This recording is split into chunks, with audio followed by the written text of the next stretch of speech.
Hit the button. Damn. No, go ahead. Try it again. Yeah. So anyways, yeah, that's when it really started itching. Oh, Awful. hey guys. Oh, Okay, hey. yeah. Oh, hey. Hi, everybody. Welcome to It's a Long Story, a place where we roll dice. We tell stories, mostly about things that are itching. Yeah. Sometimes. And we make Magic! Hadouken. Yeah, hi, everybody. Welcome. My gosh, it has been a day. For everybody here, this is the Mongoose Crew. Everybody take a look at your camera, wave, and say hi. Hi. Hi. Hi. Miranda is not here. She is being a total hippie at a fish concert. Mhm. It's not Yeah, entirely true. I think they're She's- playing. I think they're playing 4 whole Wow. songs at their concert this time. So I mean, they're trying for 4. yeah, We'll see. I think the 4th song's the encore. So yeah. Okay, not true. Let's be real for a second. Miranda is helping out and being awesome nurse medical lady. Yeah. At a fish concert. Yeah, and they're gonna play 4 songs. But she loves fish, so. She Can does. you imagine the She absolute does. audacity to start an encore chat at a fish concert? I just, it seems like too much to me. Everybody would just get really mad. No, we don't have 25 more minutes. I'm so tired. The hacky sack's hacked. I like We've the Deer been here Hunter for used to 5 not do hours. encores. They said that they would only play the songs that they were going to play, and they didn't like encores. Well, then I I mean, think- I agree. I Yeah. also don't like encores. Yeah. Um, They're like, why are we Yeah. going to waste your time? We could play another song in the time where you're like, one more song. Like, we Right. could fit another one There in. is a fun little like grown-up peekaboo moment of the encore that I enjoy. Of the like, they leave the stage and you're like, they're gonna come back, but like we gotta chant for it. The cute. worst is when they don't, and the lights come up, and you're like, wait, Yeah. what? That was it? I didn't even Yeah. say goodbye. And you can feel like the whole crowd is like, yeah, they're definitely coming back. They're definitely supposed to be back for this. how does the Mike? How does the band feel when they want you back? And I want you back. I would assume in most case scenarios the venue said no. Well, it's not even that. It's that usually we've played all the songs we've practiced. Oh yeah, that too. Yep. Yeah. You You're could like- do. Hey, You just hey, come back out, and you're like, I don't know anything else. I've done that brings before. I'm that like, brings a really funny story that I remember actually. That reminds me of the time that the 40 tried to do that, and we literally had no other songs, and we're like, we played best. We jammed Best of You as a joke one time in rehearsal. We could probably figure that out, and all of us were very with it, and there was no inebriation whatsoever. No, of As course not. I'm Professionals. pretty sure I had headstrong was like, we got this. It was not good. We did not got this. We did not got this. You thought Yes, you could much take better, on maybe. anyone. Yeah. The only time that actually ended up working out was it was like maybe 2 or 3 album release shows ago, and Brag. we did the whole. And I've done. I'd be like, guys, we don't know any more songs. Sorry, but we were like, we kind of looked at each other. We're like, do you know Everlong? And everybody went, yeah, we know Everlong. Yeah, sure. All right, want to see how far we can get? This is on stage, like at the end. So we're just like, let's play one more song, and we nailed it. Nice. Beautiful. We never practiced it once, and we did it. And I was like, okay, cool. That's how I knew I was in the right band for me. One So of my favorite moments at a Simple Plan concert was when they played, I don't know if this is what the song's actually called, but the Apple Bottom Jeans song. Yeah. Boot with the bird. Yeah, it's so good. Yeah. Awesome. I'm seeing them in a month. I'm so excited. T-Pain? I'm making Jaren, my husband, go with me, and Bowling for Soup is opening for Simple Plan. It's weird. That's cool. So when you convinced Jaren to let you go to this concert, did you, when you were like, please let me go, I'll do anything? No, I say let me go in the sense of I could have gone by myself, but I do not like to drive to San Francisco on my own, and so I said, please come with me. And then he's like, fine.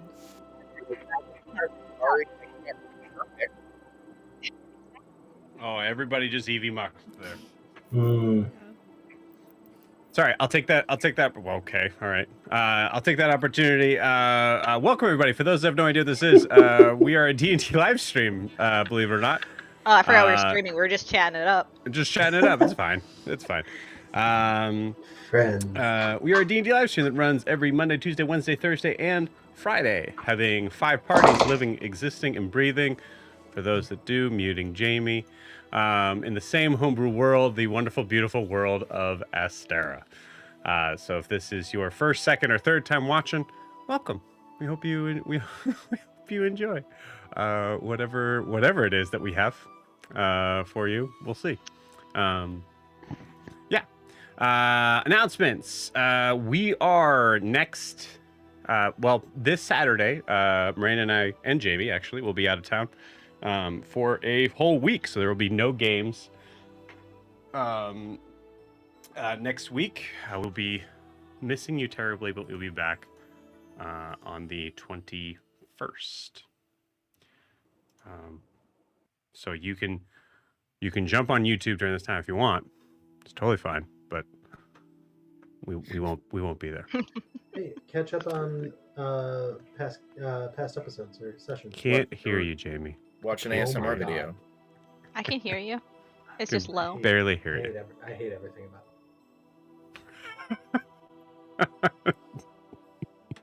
about Just get closer, man. He has his AirPods on. He told me it was the webcam mic that was where the sound's coming from. Oh, Well, okay. now it's the webcam mic. I was trying to. Does it sound any better now? Yeah, so much better. It's better, yeah. Okay, how is this though? If I Good. just That's good. is this That's real good. okay? Thank you. Great. That's just full on Burger Thank King you. drive-through at this point. We just lost like 50 people from our YouTube right Yeah, damn. Well, We we had had 50 people on our watching? YouTube- That's amazing. now. Yeah.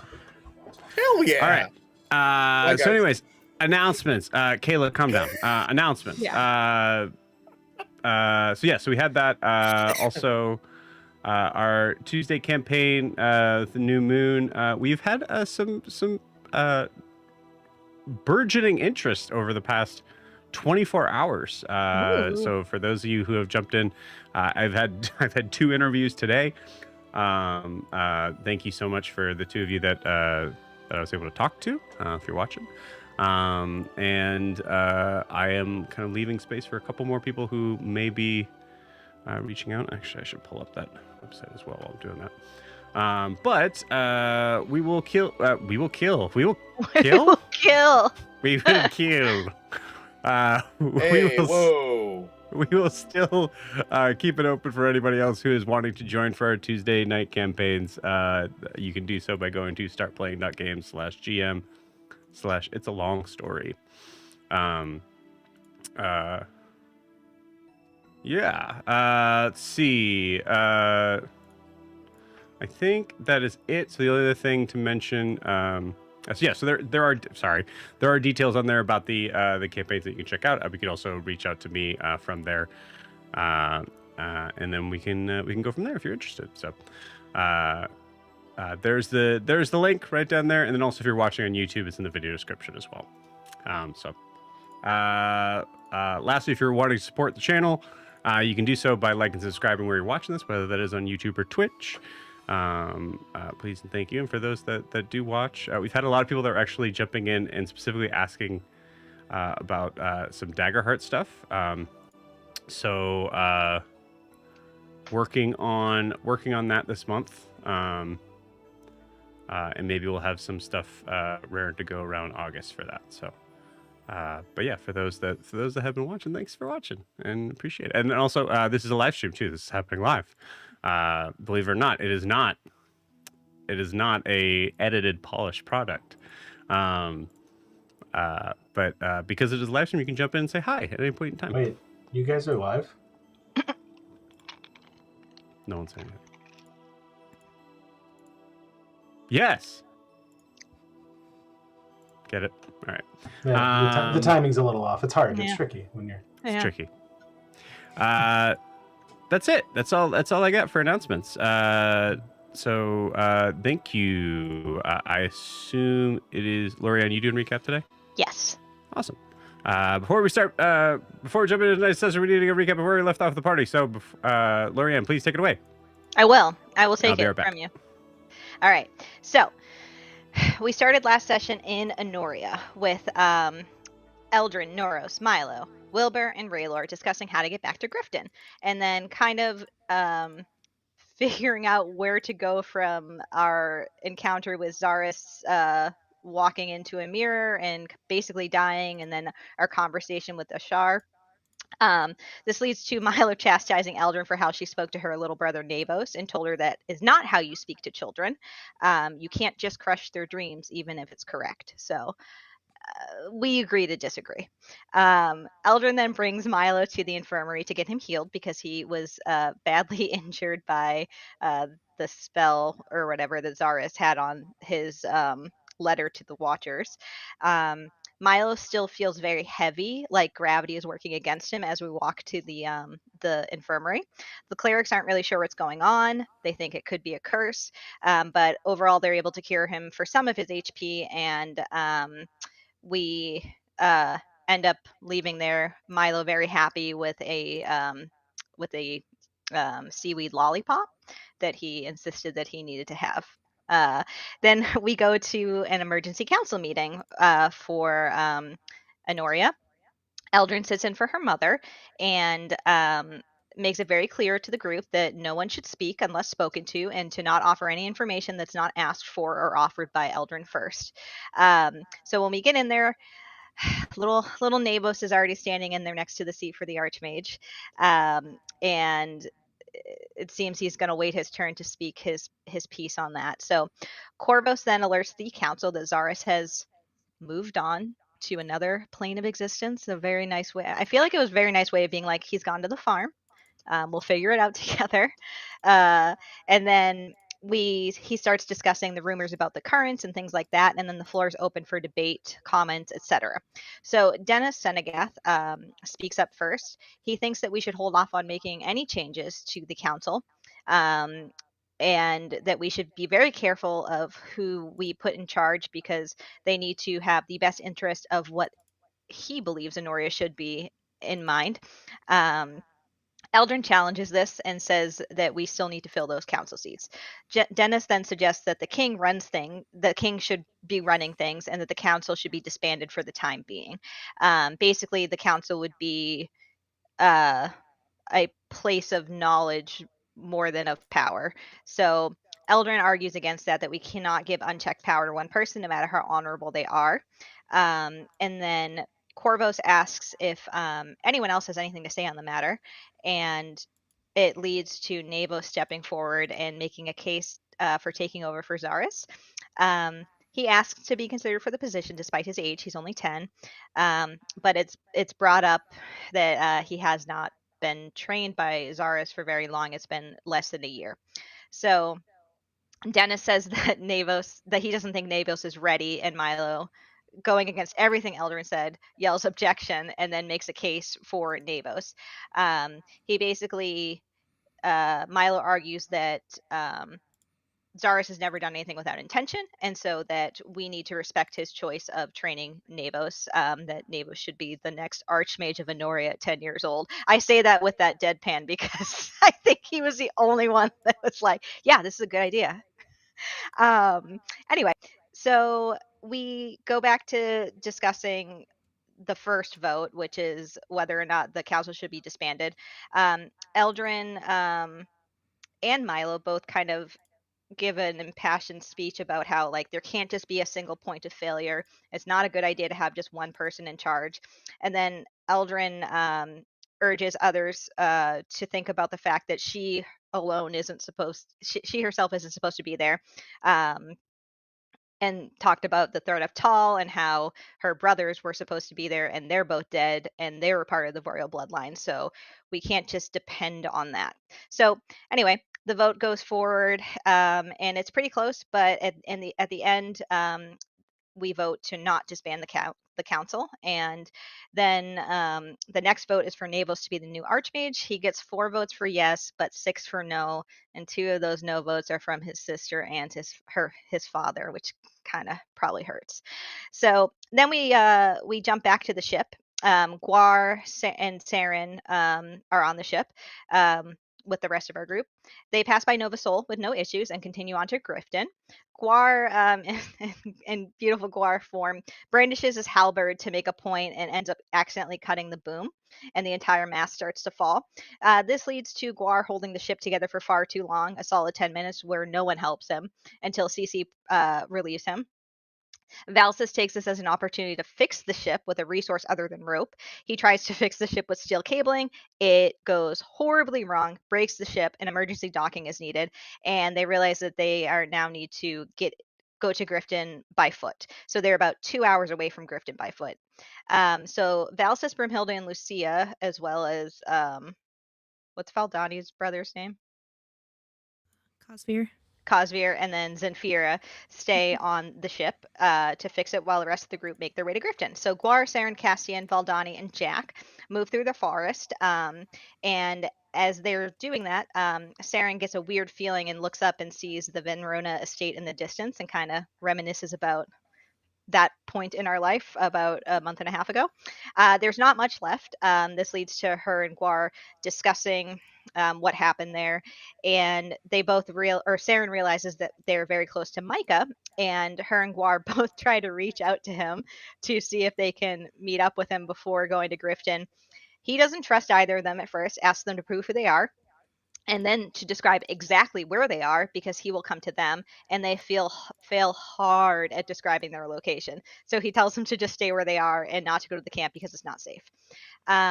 So then it ends with them hearing some noises in the distance that sound vaguely werewolf-like, and 4 to 5 pairs of lupine eyes show up, and they prepare themselves for what's to come. I'm sure they'll all be really sweet like Milo. So then we go back to Enoria. The group is in Corvus's office, and they debrief the whole council meeting. So Eldrin questions who can train Navos, and Corvus has someone in mind. Her name is Coralyn Varenth. I don't know if I'm saying that right, but she's a salt seer to the king of I can't say these words. Thal'Zaruun, whatever, the Sea Elf kingdom. Anyway, he trusts her. She's a gifted arcanist. He traveled with her when he was on his test of land, which was like 50 years ago. Not a big deal. Except it is a big deal because this is a person that he used to date and actually was in love with, and decided to leave her behind and follow duty, and then led to him marrying Eldrin's mother. So Eldrin is told by her father not to mention Coralyn's name, and so Eldrin does her absolute best, and she really, really tries to lie to her mom and say why they're going to the Sea Elf Kingdom, but it doesn't go well, and Ilrin finds out, and it turns into a big thing where she goes into Corvus's office, and as the door slams, we hear her yell, "How dare you!" So the rest of us decide we need to get the heck out of there, and we go to we end with us walking down the hall to go find Bolos, Norris's father, so that he can say goodbye to him before we leave. And that's where we ended. The end. Thanks. Awesome. Thank you, Lorian. I need you to say those words for me again. I can't do it. The Sea Elf Kingdom. Yeah. Don't remember it being that hard. I don't. I struggle with THs and Zs that are very close together. Okay. I think Thal'Zaruun. I'm not okay. you could just call it Sea Elf Land. Yeah, that's what Eldrin will call it. Definitely, that seems like her. It's not. Okay, Thal. Thal. It's Thal. I have trouble Thal. with that one. Thal. Yep. Za. Thaw. Rune. Rune. Rune. Oh, You got it. Thal'Zaruun. I hate it. Come on, New England. So My tongue gets stuck behind my teeth when I try and do it. All Okay, right. so like at Yeah. Indian restaurants, they have like those dishes called tals, where like it's like Mhm. basically a sampler of a bunch of different stuff. So tal. Za is like pizza, but it's It's gonna be the rest of the session. Just trying to And get then- me to say this correctly. Rune Yeah. is like an ancient marking. Mhm. Fantasy phonetics. Yeah. Let's do this. Absolutely. Thank you. Cool. Yeah. Anything else to add, friends? No, that was great. Per usual. Beautiful. Beautiful. My siblings also hate me. Apparently, I'm their scapegoat. In game. You In-game. are- Well, nope, we won't go. In game.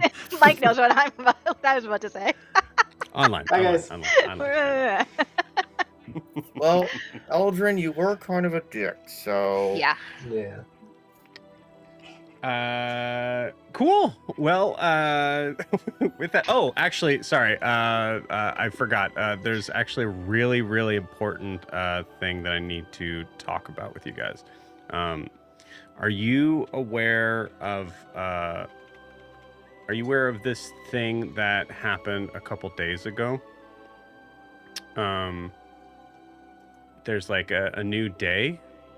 Like a new sort of thing of a day that we're supposed to be calling out on. You guys heard about this? No. Oh, No? Guar's birthday? I don't think. No, it's not Guar's birthday. I think it was. Yeah, it was Guar's day. Oh, okay. Yay! Happy birthday, Mike! Thank you. I want you to know that you saying we have something we need to talk about triggers me so hard, and I knew it wasn't going to be something serious, but I was like, oh my god. Mike, that is my birthday present to you. That triggering Lorianne yeah. there. I laughed so hard when I first saw that. I just love Bahamut behind me going, "Rah!" Can I tell you? Eh. Guess how long it took me to get this picture even close to this amount of right? 45 minutes. Keep going, buddy. An hour and a half. An hour and a half, right about. Really? Right about an hour and a half, yeah. You did not have to put that much effort in for me. And you still don't have nipples. I'm sorry, friend. It's fine. I'm just Hey, a you gotta kid. keep it safe for work. Gotta keep it just safe a for kid. I want you to also notice Yeah. there are hearts in this photo. They're just not on your boxers. I don't know why. That's so funny. I tried. It's fine. Bahamut back there really looks like he's chiming in with "and many more." Yeah, he really does. Yeah. And Celeste just made Happy Birthday. It's perfect. Yeah. Yeah. Also, you're standing on a mountain of bacon, so you're welcome. Oh, I didn't That's notice what that is. That's fantastic. Mm-hmm. Thank you, Joe. You're very welcome. It's raining bacon. Also, on top of that, please take a point of your birthday inspiration, which you can use at any time. Yay. Deal. I will be Deal. using that during the combat. Beautiful. All right, yeah, I think that's everything. You guys want to play some D&D? Let's do it. Yeah. Huzzah. Let's play some freaking D&D. Frickin' Let's D&D. see those D's. Cool. No, wrong show. Okay. We are going to actually start just to see where this goes here. We're actually going to start out with Eldrin and Milo here. And Wilbur. Wilbur's here. Yeah, Wilbur is here. Um, He's just really quiet. He doesn't like to see my parents fight. yeah, that's what it is. I'm telling you, he's gone Honestly, it'd be really fishing. foreign for him. Yeah. Yep, exactly. So I think unless there's anything important that you wanted to kind of focus on with Bolos and Noros kind of meeting up and I think I want to kind of push it a little bit further. If that's Yeah. okay. No, I'm fine with that. Cool. All right. So I would I would move this to we are going to be traveling through the on the ocean floor through the underwater craziness, moving out of the Enorian kingdom wait. with. Yes. You must not see my message. There's one thing I wanted to do before I leave. Do you want me to explain it? It looked like you were reading, so just stop talking. I read we don't need to RP it. No, for saying goodbye to Navos and Anrin. Okay. And then I said, but I want to talk to my parents before I leave. Oh. All right. Cool. So we are instead in the. Well, actually, I'll be honest with you. It might not be a good time to talk to your parents. Are you sure? Yeah, I'm positive. Okay. Cool. Let me roll to see how that's going. Okay. Wow. Cool. Yeah. So you. So we'll say. After a point in time, Noros, I'll say Noros is still kind of like hanging out with Bolos' dad a little bit and kind of giving you some time to be able to say goodbye to your parents and whomever you need to as you're moving back. Milo, are you staying with Noros and Bolos, or are you going with Eldrin?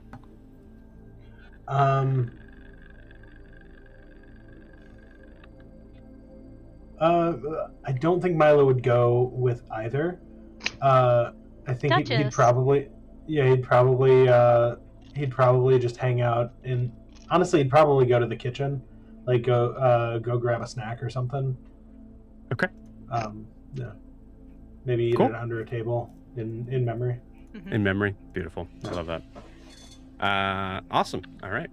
Well, we will cut to Eldrin standing before this large stone door where there are two guards that are looking at you with eyes that I think you're reading as like, trust me, you don't want to go in there.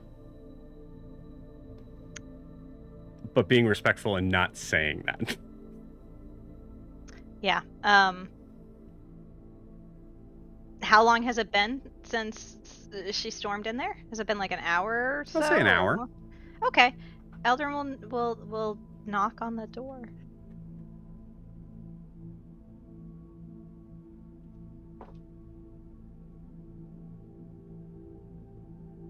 Also, before she goes in there, she casts Enhance Ability on herself. Okay. Okay. You hear a...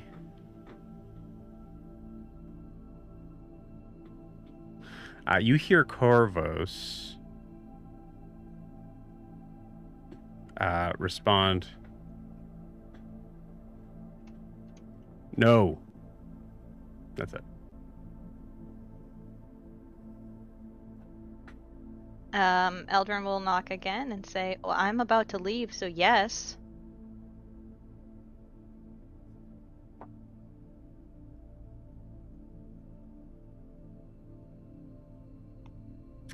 The door opens and Corvos comes up. Your father comes up.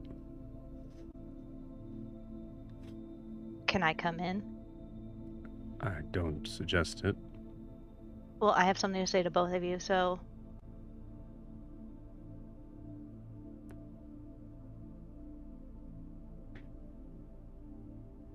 All right. Well, maybe your mother will be the mature one and listen to her daughter. Okay. That's very mature of you. And you open the door. You see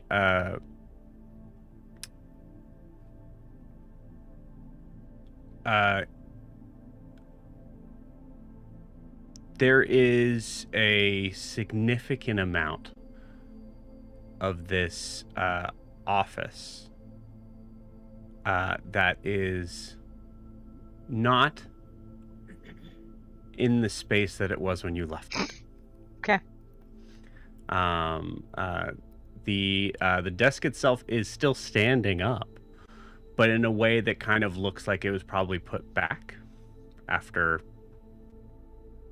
being flipped. There are multiple sort of books just the place is trashed. Okay. And you see your mother sitting sitting at the chair, facing the right wall. And the chair is from behind the desk, but is now no longer behind the desk. Now is pretty much kind of like like to the side of the desk, now facing the wall, which is like the wall is like maybe a foot from her face. So I'll wait for the door to shut and my father to walk in, and then I will say, "So we're throwing tantrums now, I see."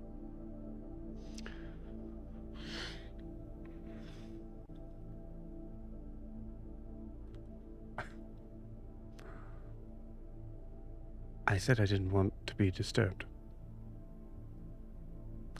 Right. Okay. Well, your daughter insisted. Okay. I just have a few things to say, and then I will leave you to whatever this is. So please let me get through it, and then you can do whatever it is you two are going to do to not fix anything. So here we go. I don't care who was right or who started it or who is more justified. This needs to end. You've ruled together for over 40 years. You've survived war. You've buried children. You've raised 5 of us. And now you're going to let it all, just fall apart because neither of you wants to go first. And both of you just keep saying pointed things to me about how, I don't know, speak to your mother. I don't know, speak to your father. I'm so sick of it. You love each other. I know you do. I've seen it. I see the way, and I like motion to my mother. I see the way you soften just a little bit when father is around, and I see how father listens more carefully when you speak. You study each other. You trust each other, and look at what you've built. It's worth fighting for. So it doesn't matter how it started. Maybe it was duty. Maybe it wasn't love right away, but that's not what I see when I look at the two of you. I see decades of loyalty. I see fire and grief and survival. And I see what that gave all of us. You were annoyingly, growing up, always a team, especially when it came to raising us. I mean, for God's sakes, when I was younger, I used to wish for a silence like this just once, so maybe I could get away with something. But you were annoyingly united even when you disagreed. And we need that. Don't take that from Anrin and Navos now. Don't let this fall apart just because things seem hard. So please talk to each other and listen. And I will admit to you, there was a part of me that thought that maybe my relationship with Venris could have worked because I saw how it worked with you two. You were two people that are bound by duty, and you built something stronger than expectation. So, God, for Persana's sake, when I was 7, Mother, and asked you how babies were made, after you gave me an excruciatingly detailed anatomical answer, you then added, and I quote, "It's an act you and Father enthusiastically participate in." So maybe remember that too. I'm just very, very sick of this.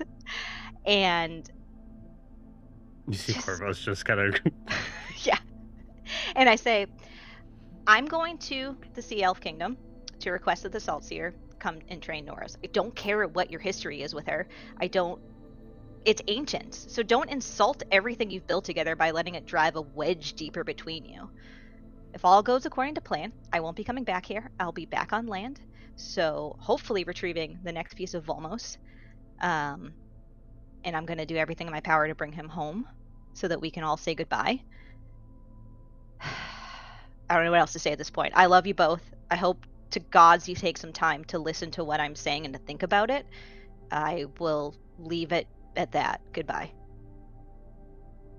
I'm going to leave now, unless you have anything to say. Go ahead and roll me a persuasion check. Okay. I am going to do it with advantage because I cast the thing on myself. Okay. Yeah. Enhance ability. I'm going to use my inspiration. Because I rolled a 6 and a 4. That'd be a 12. Okay.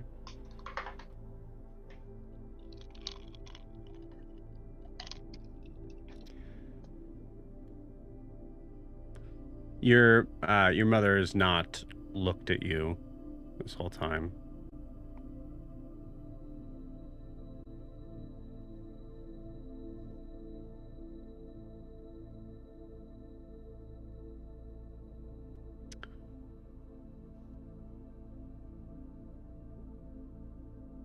I apologize for being maybe overly candid. Still facing the wall. In my description.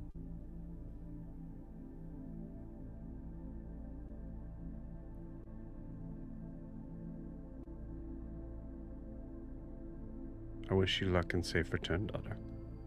I love you. And you still see she's not looking.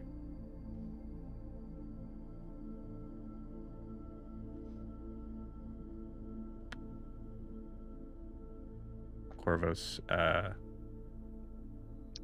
is looking around on the at the floor for something. And eventually he finds it amongst a stack of papers that are scattered.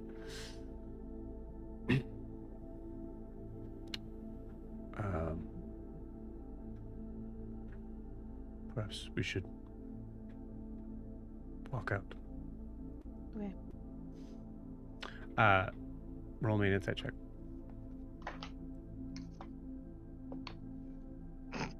A 13. 13. I would call this. What would it be if it was a perception check? Actually. 13. Okay. It's +9. I rolled a 4.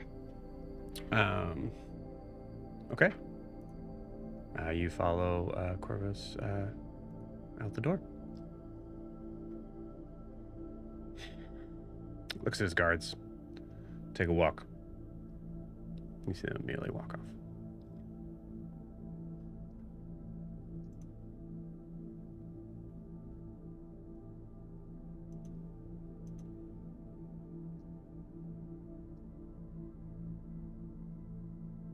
Oh, admittedly, that could have gone better on my part.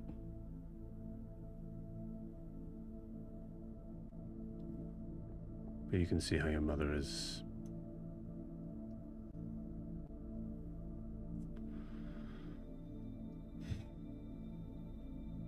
I don't know if it could have gone better, actually, I'll be honest. But I hear what you're saying. Well, hopefully she does too.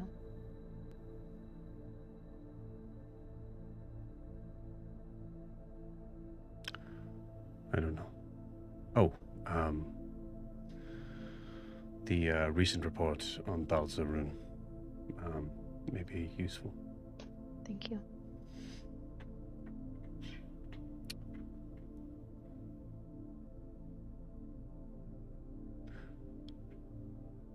You know why I'm doing this, right? Yes, you explained it to me. It's someone you can trust. And you don't feel like there's anyone who you can trust right now here who can train him.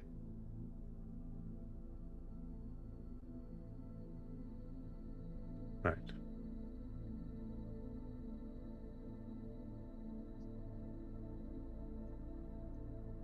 Okay.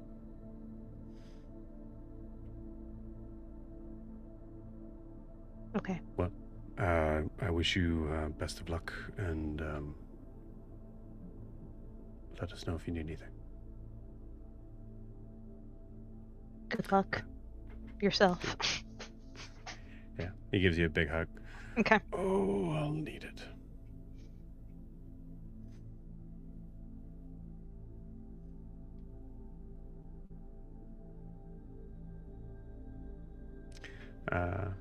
And he lets go.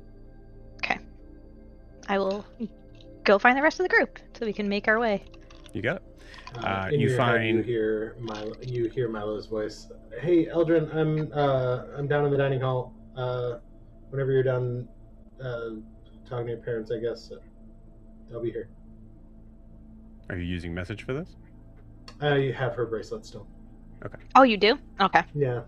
Aldrin says, "How are you?" And then looks down at her and she goes, "Oh, yeah. Milo. We can leave now." At the base of the stairs, you find Nora's waiting for you.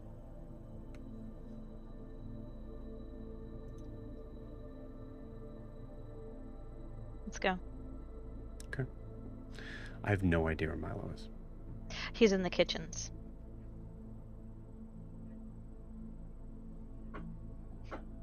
Gotcha. Where's Wilbur?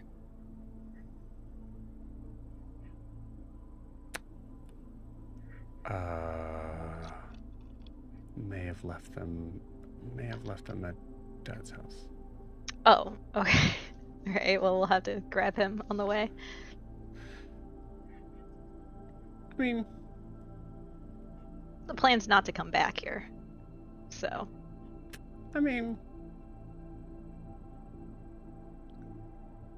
Okay. my best friend. Yep. Milo, you are sitting under a table. Go ahead and roll me a religion check.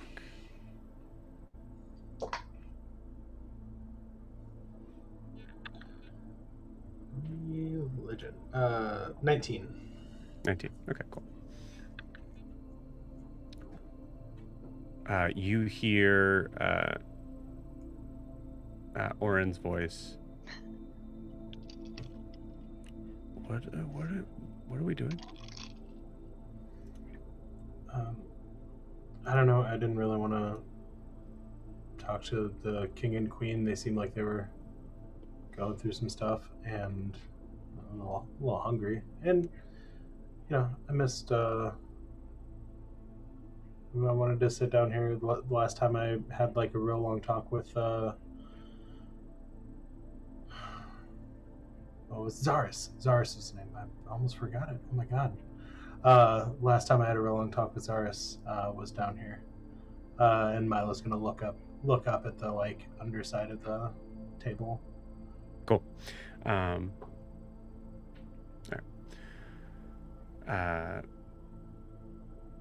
You hear Oren just,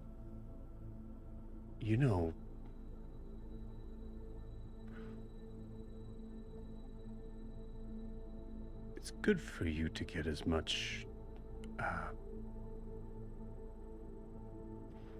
training in the regal practices.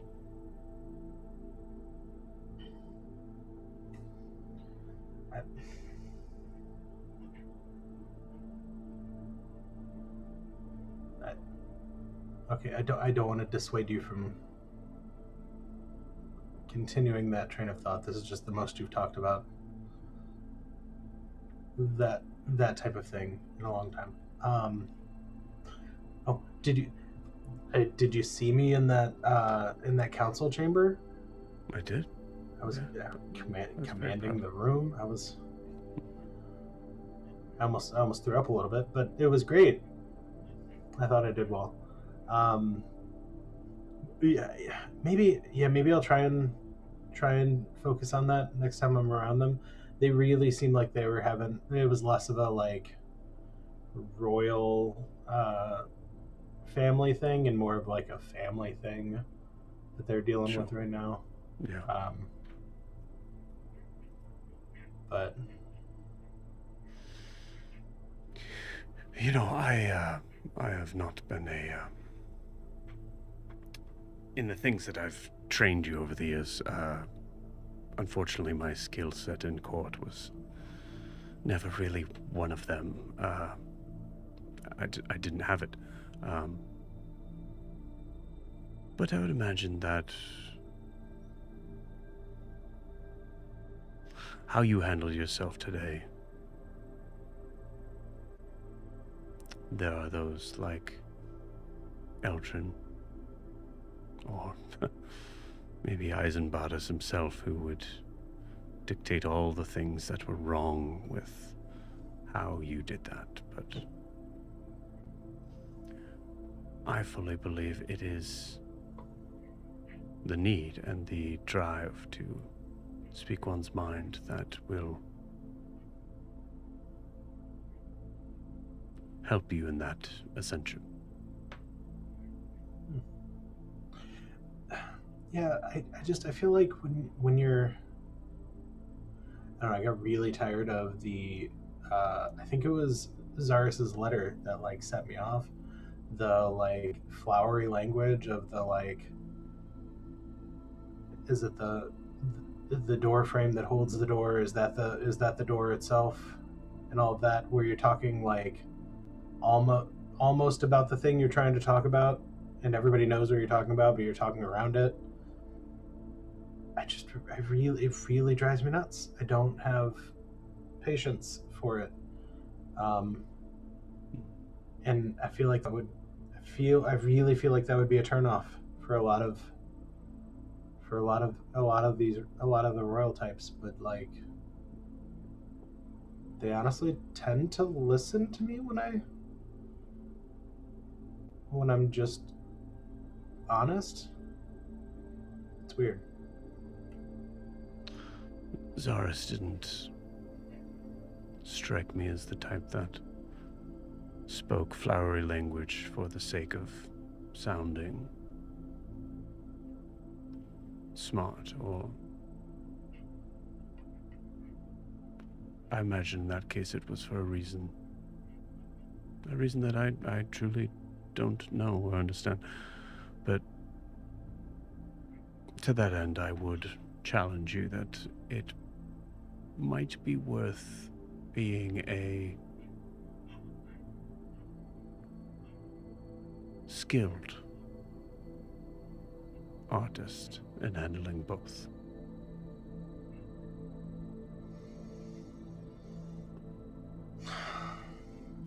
Okay. I don't know. I feel like I just kind of locked down the werewolf thing. I was getting really good at the like monk thing, and then I had to focus on like locking down the werewolf thing, and I think I've got a pretty good handle on it now. Yeah, I think I can see where it would benefit me. Can I still think it's stupid?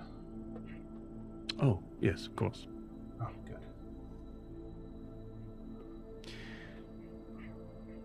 Also, are you complaining that you're given too much to be good at? Is that? But no, it's like, you know, when you... Because I could go somewhere else. No, please. No, I don't want it to get quiet in here. That sounds scarier.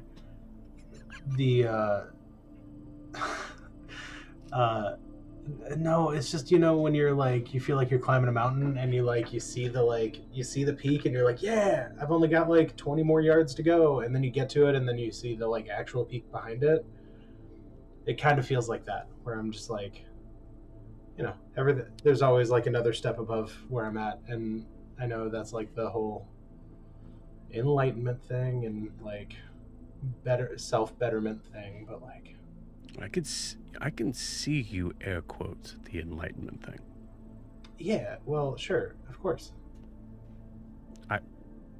Well, it's water quotes in this case. Right, but that was part of yeah, you know. Well, maybe there's a reason why you're not able to see the peak. Maybe because if you did, you might be worried about what's on the other side.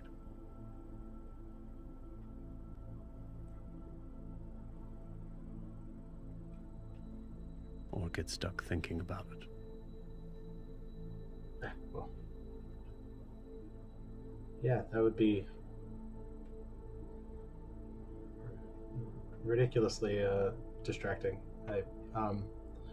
anyways, yeah, it was just one of those, like, I used to be able to sit on, like, sit and hang out with my siblings, and now I don't know.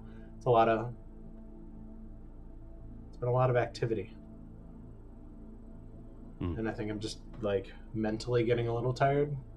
But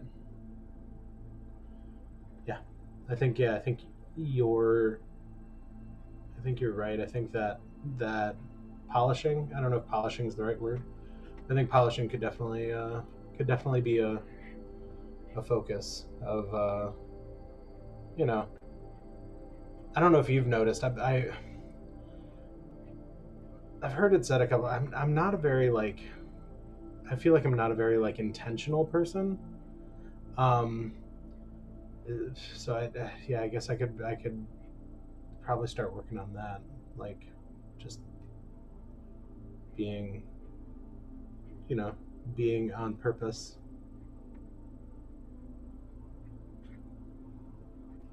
I think it'll be easier to do that once one finds what one's purpose is. For now, for today,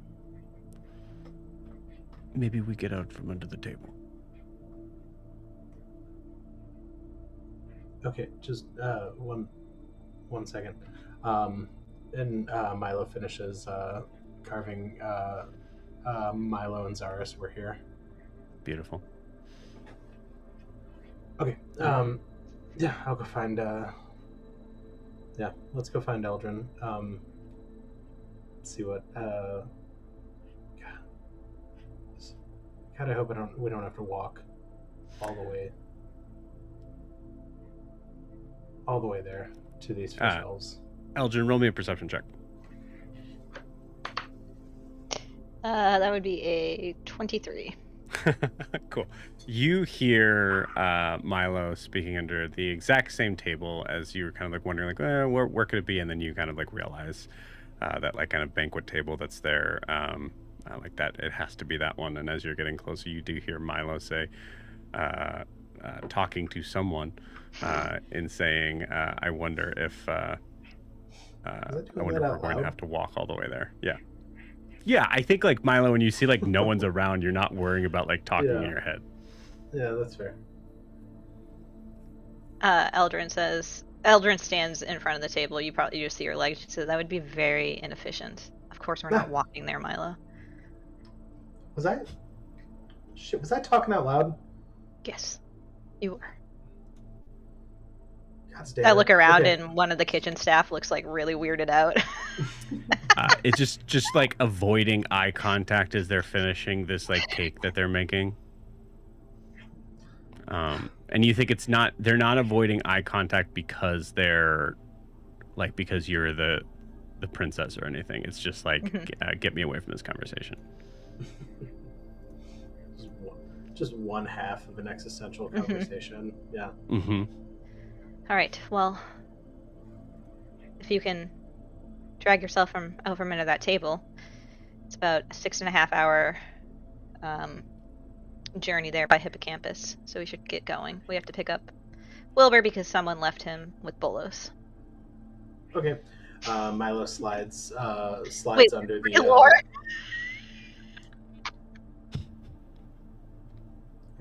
Raylor's also there. Yeah. With Bolos. Yeah, with Bolos. Yeah. No, I do. I think it is so Eldrin to realize like way later that Raylor's not here. So I go, wait, where's Raylor? Right, he came with us, right? I wasn't. No, he did. Yeah. Oh, I did. That wasn't on purpose. I did forget to grab Raylor. He's kind of forgettable sometimes. Don't tell Saren I said that. Okay. Anyway. Milo slides out from under the table, and as he's doing it, he does a hanging plank and like does a couple of pull-ups on the edge of the table, just on his way out. Okay. Well, we'll fill in everyone else, but just so where we're going, Thal'Zaruun. I can't Nailed ever it. say it. You got it. Okay.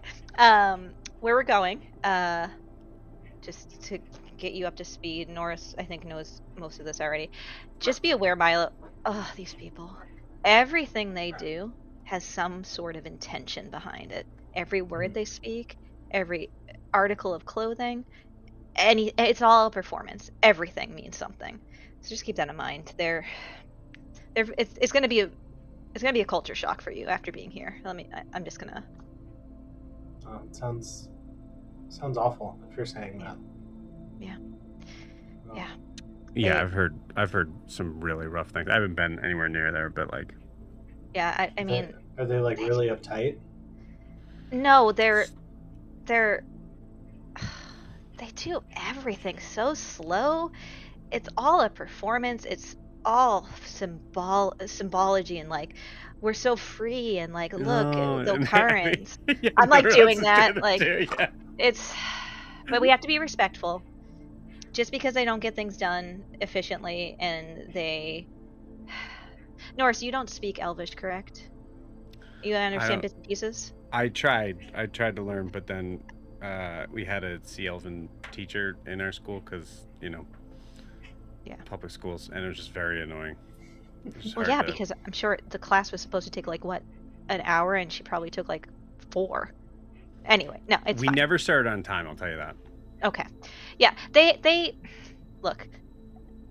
Elves live a long time. They're on their own, like, clock basically, and they think that everyone has all the time in the world. We don't. We will be respectful though. Make sure that it is very clear that we are here for a reason, and we want to get that across. But just try not to interrupt people and just let them do their stupid thing. I wouldn't dream of interrupting people. Okay.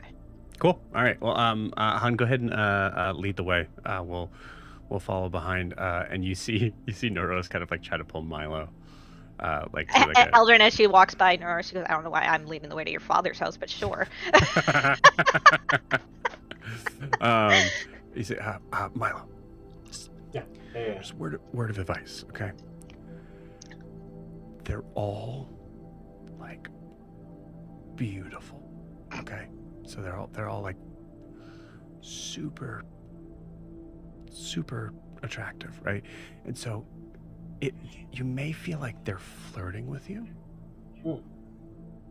Okay? They're not. Okay. So don't like buy into it. But what if they are?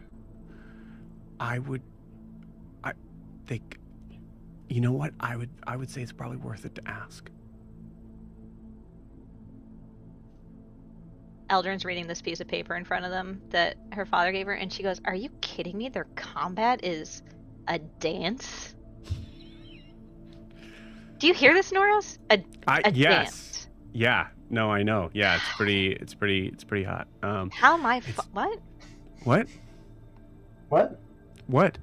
Nothing. How my father? Never mind. Okay, so just Wait, does your dad dance? No, No. Breakdance fight? What? Breakdance fight? I don't think it's what's breakdancing? Oh, I assume if you're like fighting, you're breaking something. That's true. I don't know. It's just all theatrical. Just keep that in mind. Okay. All right. Milo, you know what I'm saying? Yeah. Just be cool. Yeah. Hey, I'm the coolest. Don't do that. You keep doing that with your thumbs, and I don't know what that means. You got to stop doing that. Hey.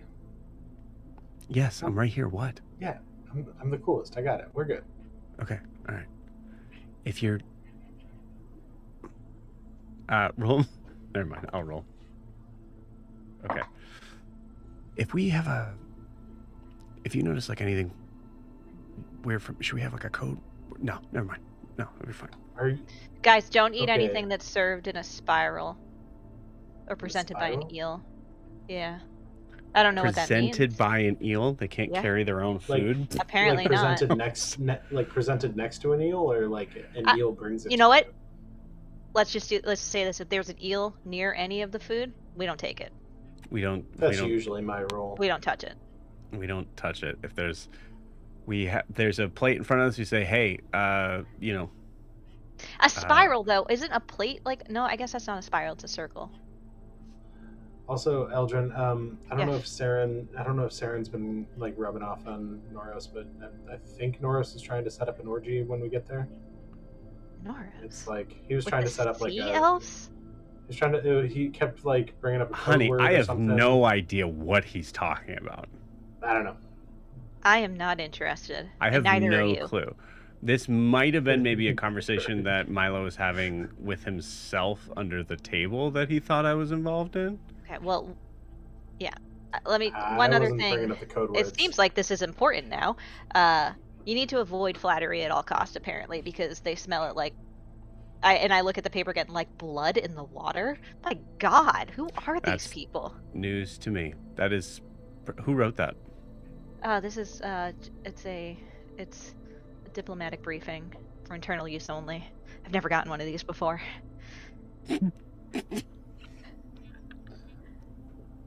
It's priority level B. What do you think that's? I'm sure A is like better. A's. Yeah. Well, I don't know. Maybe that's how secret it is. Maybe.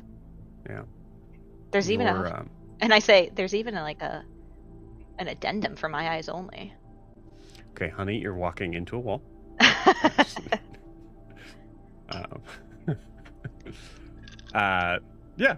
Cool. And you guys go back to Bolos' house. Kayla, what is Raylord doing at Bolos' house? Remember, Bolos is an expert on primordial crabs. Expert on primordial crabs, has his own like miniatures collection that he like carves. That he's only shown to Guar. Norris doesn't even know about them. Right. Oh wait, no, or no. Yeah. Norris knows, but he's never been given He one. I likes don't Let's remember. not put a bunch of like. Noros. What is Raylord doing? Can he find these little miniatures? Like, he's totally snooping around the house. I just rolled a And, nat 20, absolutely. Okay, yes. He absolutely comes across them and then just, like, gathers a bunch of them up and takes them to Bolos and starts just asking a million questions. Cool. And just won't shut up. Can you roll? Oh my god. Never mind. You don't need to roll anything. Cool. You all get to the house to see Wilbur taking a nap in the corner of this large room. And you see that there are different there are glasses that are like placed like stacked on top of each other on this like sort of counter that are different sort of sizes, and you see these little like kind of like carved miniatures on top of them, but they're different sort of like they're different levels. What's happening right now? Oh, so anyways, so we agree. This, I mean, incredible. What? And you see Bolos moving with superhuman speed to grab all of them. Like you saw it, but he's like, no, okay, no, hey. Hello, Mr. Pelliot. It's nice to see you again. Were you working on this act like the whole time we were gone? You were here? What? That was impressive. That was quick. Working how's Duchess? You already got that question today. She's good, as far as I know. I haven't really heard from her since I've been down here. Okay. Well. Do you want to bring her as a show of strength to the Sea Elves? That's probably not a good idea. Oh, you're smart. Milo runs out the door. Oh. Okay, well, I mean, it's theatrical, right? Way slower than a hippocampus. Yeah. Yeah, way slower. Well, I say, we'll break it to him when we go out there. She's not coming.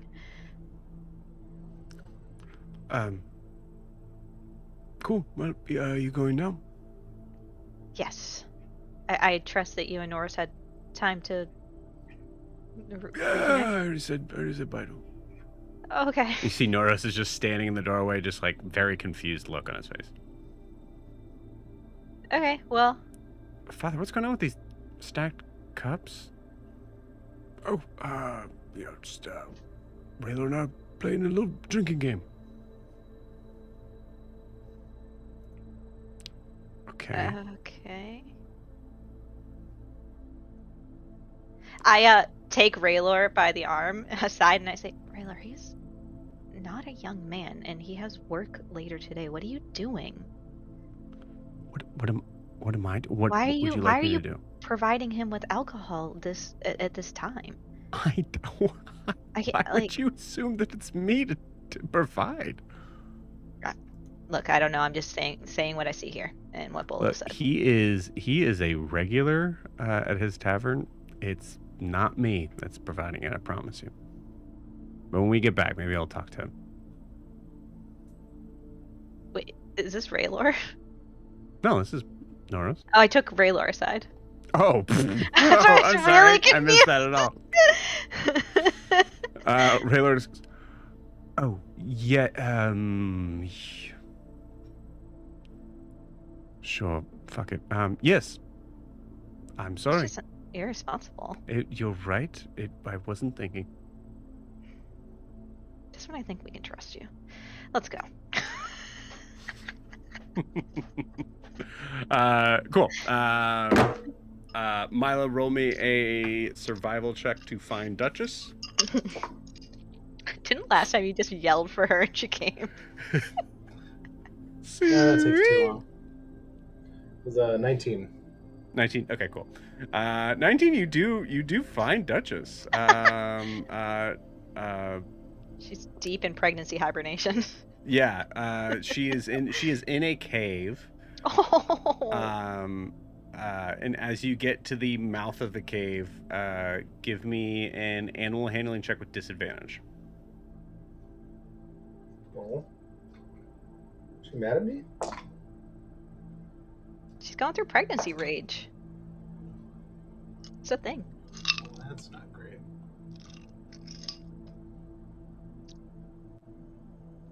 9. 9? Cool. Awesome. Yeah. What do you say when you try to enter the cave? I think Milo's just gonna throw his arms out wide and say, Duchess! As soon as you do, you get a blast of extremely cold water. Actually, that you feel as just like cold water. As you get blasted about 20 feet back, and you hit the ground pretty hard, actually. Harder than you should. All of the healing that the infirmary did goes away. Yeah. You take you hit it surprisingly hard, and I'll say that this point of damage that you take is more from the surprise of like that moment. Yeah. Shit. Also, Orin, what is happening to my body?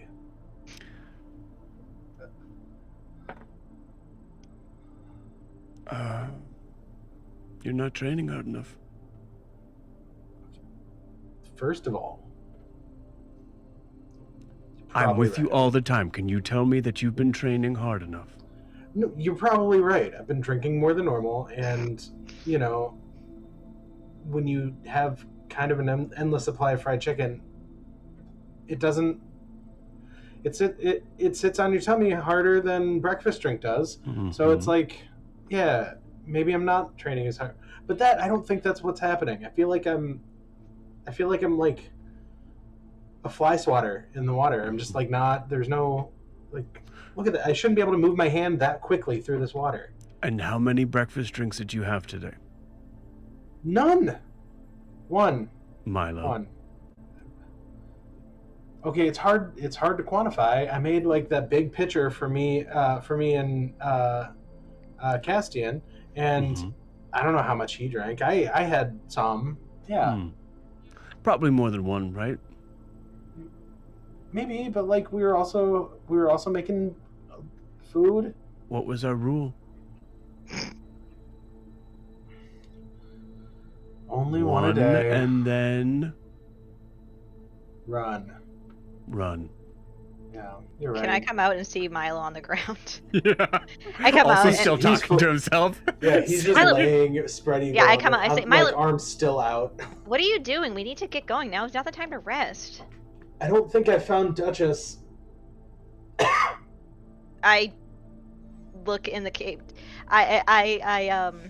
And I say, I know better than to go into the cave. You do, of yeah, Primordial Crab.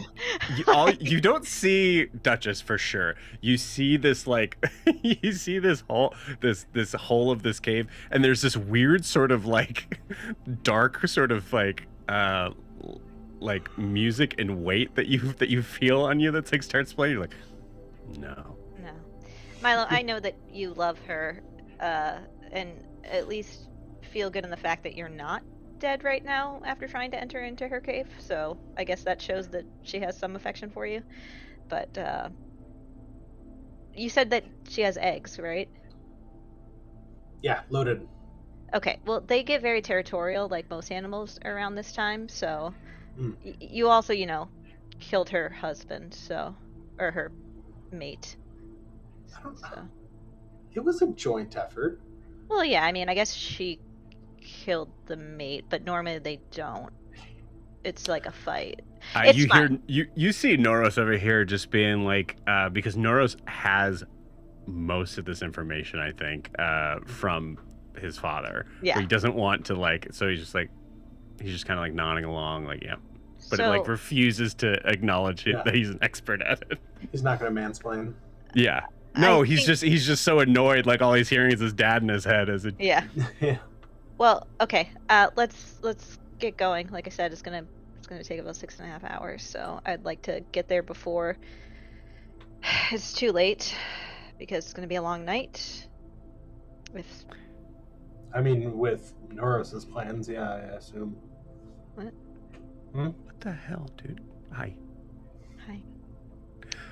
Where are we going to get the hippocampi?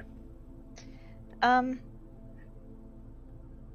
I probably should have gotten those at the castle. Let's just go to let's just get them at, I think there's some at the temple. Okay. All right. Cool. I think it probably is best if, you and I definitely know what we're doing. Wilbur can ride with me. I look at Raylor and Milo. I say, do either of you feel comfortable riding a hippocampus, or would you like to ride with Noros? Okay, against my better judgment. I got my own. Because I don't want you to feel bad and then have to go back, we still don't have Wilbur. Well, he's in your father's house. He's right there. Yeah, I was just making sure you don't forget him again. I'm not going to forget him. He's sleeping. I'm not going to wake him up until we're ready to go. That would be rude. Okay. Now we're worried about being rude. Your Rayler go, yeesh. Okay. I collect Wilbur. Yeah. And then I look at Raylor and I say, do you want to ride your own hippocampus, or would you like to ride with Milo please. or Norris? Okay. It is not as easy as you might think it is, and if you fall behind, I can't say we won't get you, because Saren will be really mad. But I will be very upset if I have to come back to get you. Elgin, with all due respect, I have memorized more texts. Because that's the same as riding it in yourself. Definitely. I'm just saying I am an excellent student. Okay. Reading and doing are two different things, but that's fine. What do you mean? Let's go. All right. I've read all about hippocampi, so I think I know what I'm doing. So I think I know what I'm talking about. Okay. I know what they eat when they're pregnant. Okay, so I definitely know how to ride one. I think I got this. In Milo's defense, I think you already rode one, right? When we first got here, yeah. Yeah, Kayla, you know what I'm going to ask you for. Go ahead and give me that. Yeah, it's got to be animal handling. Okay. If he has to ride on the back of Norris, it's gonna be amazing. That's an 11. Okay.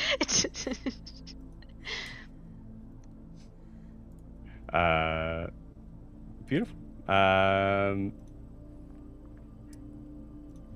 Cool.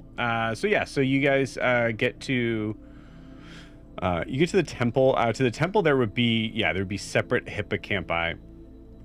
There was also like a possibility that if you go to the castle, there might be like what we would say is like an equal to like a chariot sort of thing you guys could have rode. So up to you if you wanted to retcon and have that happen. Yeah, let's do that. I feel like Cool. that's easier. Yeah. And Wilbur can sleep better in a Yeah, chariot. Wilbur can sleep. I pick Wilbur up and he doesn't even wake up. Yeah, I just. Like, it's really hard to be mad at him still when he's this cute. He looks like he's dead. Well, he's not. He's breathing. I made sure. Does he breathe? Yeah, he still breathes. Just, I think. No, either way, nothing we can do about it right now. Throw him in the back. Okay. So you guys get to this area that is driven by 4 hippocampi. It's also a nicer, like, that's a little bit more of a like I'm a royal emissary in this moment sort of thing. Do I need to take any guards with me, or is it fine that my friends are my guards, basically? I would say it's up to you. I would say that your father didn't mention it, and your father would absolutely mention it if it was like necessary. Okay, then I won't. Okay, cool. Sweet. All right. With that, you guys take off and speed away into the Great Blue. Into where you wanted to start the session. Into where I want to start the session. That's all right. We are moving from there. Gwar, Saren. Yes. Yeah. What's happening? What's up? Let's kill some fucking werewolves. You are hearing these sounds get louder and louder. You are starting to notice eyes as they're creeping up above the sort of like hillside that's kind of coming into this sort of slight crevasse of where you guys are at. And with that, I'd like you all to roll initiative. 11. 18. Oh, you guys both lose. Damn. You're That's dead. it. You're dead. That's all she wrote. R.I.P. Cool. Yeah, give me 1 second. Let me set up where you guys are at. Unprompted, Milo burns his last message to shout at Gwar. I don't know why I'm saying this. Don't die. Bye. Milo, give that back to me. Yeah, I'm out anyway. Here you go. Thanks. I just say it in, like to myself. I don't respond yet, but how did you know? Gwar and Saren die, and Eldrin finds a letter on Gwar saying, "If only you hadn't have left us." Yeah. You Also, thanks Milo for the words of encouragement. Okay. Cool. All right. So we have Saren and Gwar. I imagine you guys are probably leading because you guys were kind of moving.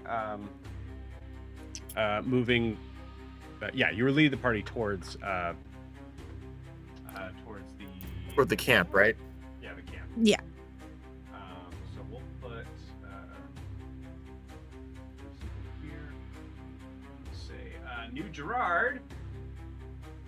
Hey. Hey, yay. Saren, do you want to be riding Gerard? Not yet. Good. Great. I don't care. Cool. Cool. All right. Sweet. Let's put some enemies here, shall we? Also, let's do Mike. Roll me a D4. D4. Yeah. You got it. D4 what? D for domination. That That is a 3. Okay.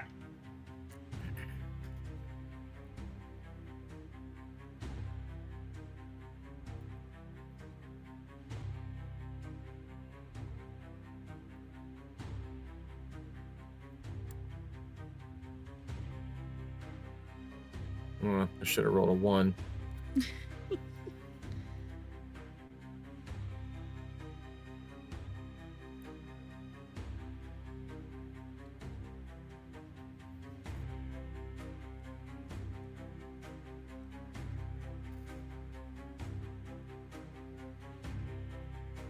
Okay.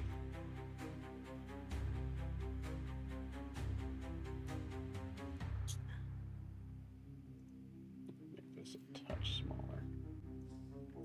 All right, cool. All right, let's get those initiatives down.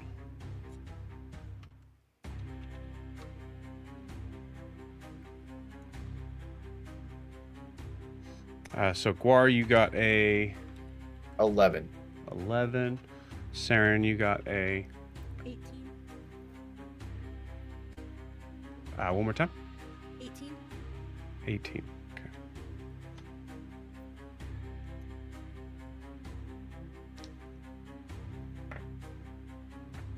Okay.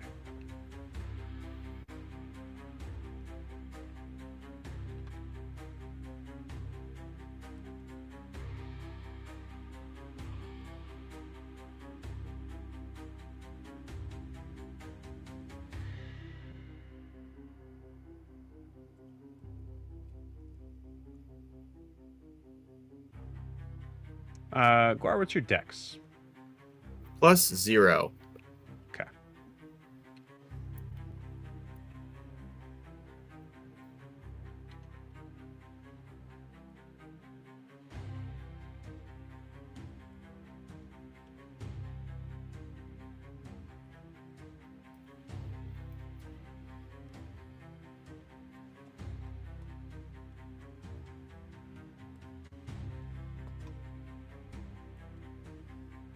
All right, and we need to get the rest of these bad boys. So we need Jax.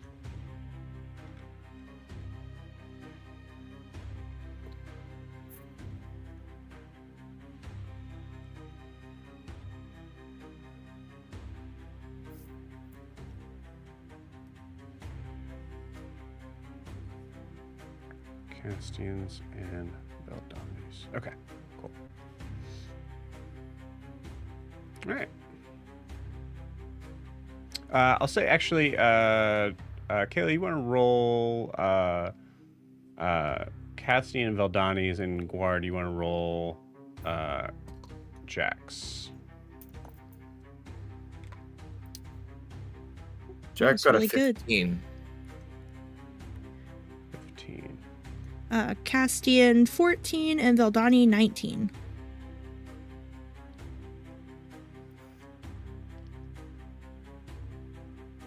Okay. Sorry, I'll need those again in a second. No worries.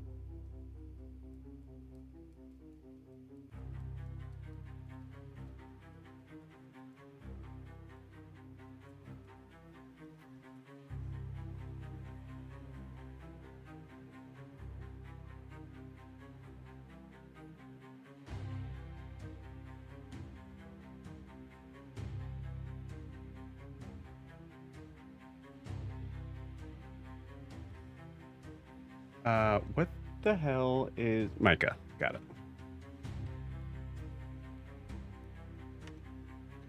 All right. Okay. Numbers. So these would be just straight D20 rolls.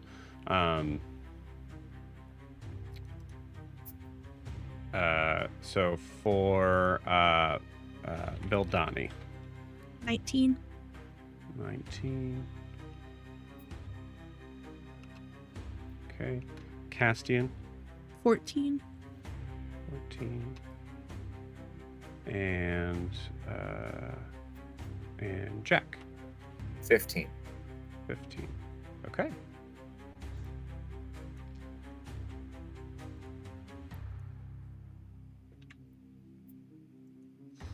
I'm going to drop Valdani's just down to 17 so that we have Saren going first, as that just makes more sense in the idea of this order here. Cool. So no matter what, Saren, you are going first. So you see there are... let me get my laser point. I'll be right back.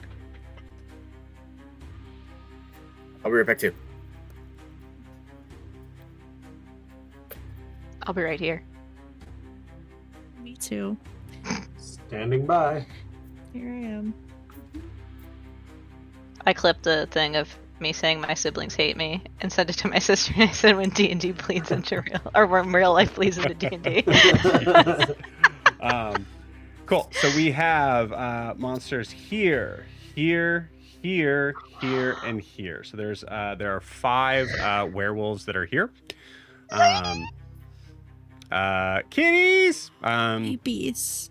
And one of them is pretty dang large. Pretty big. Reminds you of the Loup-Garou that you guys were having to fight before, with the other arms that were kind of coming out. This creature is just a fully formed werewolf, but very large in size. He's mine. Do not get bit. You can have him.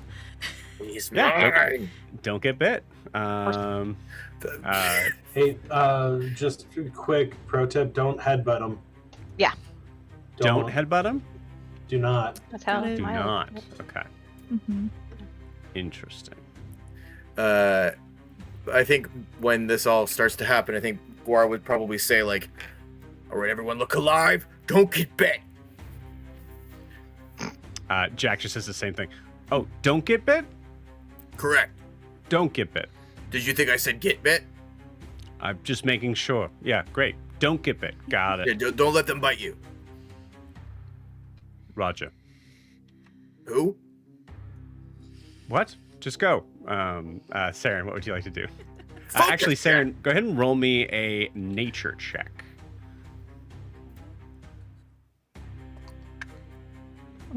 19. Okay.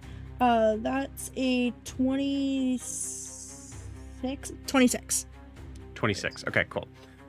You do notice that the 2 that are level with you on the ground here, on either side of this large one, look a little different in nature. You see, there's like kind of this weird sort of like pustules on their back, and you notice that their face seems to be a little bit more rodent-like.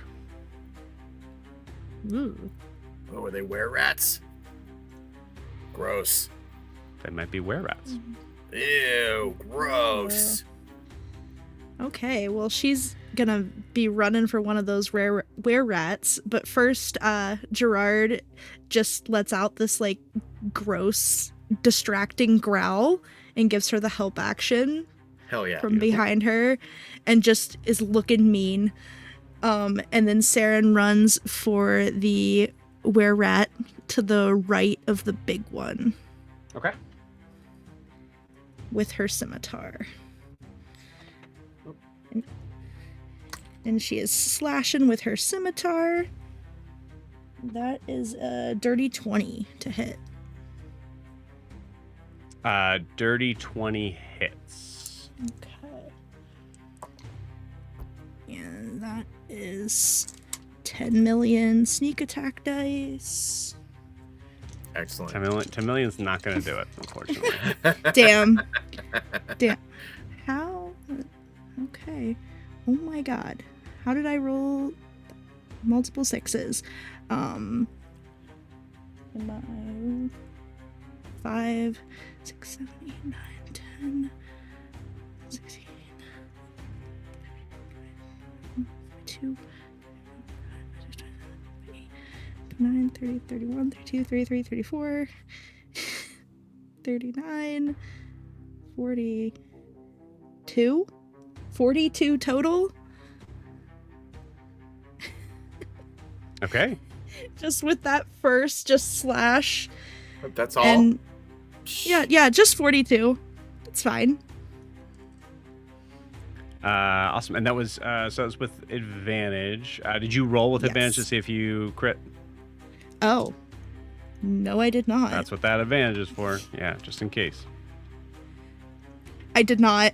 That was a nat 1. I'm going to stick with that original dirty 20. That makes sense. Yeah. Cool. All right. So this is on the were-rat to the right. Yes. Cool. All right. It is still up, but it is looking hurt with that. Okay. And then she is going to. Yeah, Wails from the Grave is just Wails. Okay, so Wails from the Grave. Oh wait, it's D6.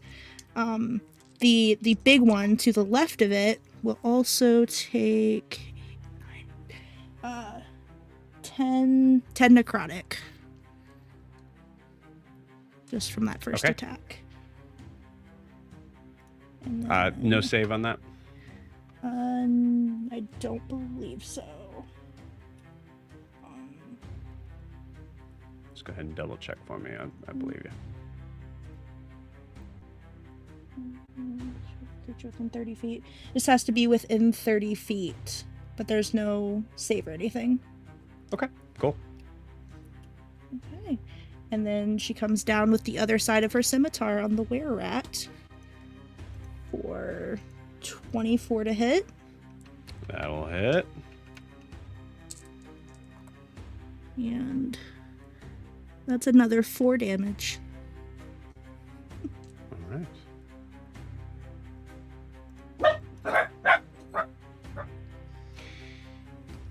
Very nice. Cool. Did you want so you were having Gerard providing the help action. Did you want Gerard to be behind you during this? Can he stay where he is and hold his action to if one of the enemies comes within 5 feet, and then he'll claw him? Can you send me his stat sheet? Yeah.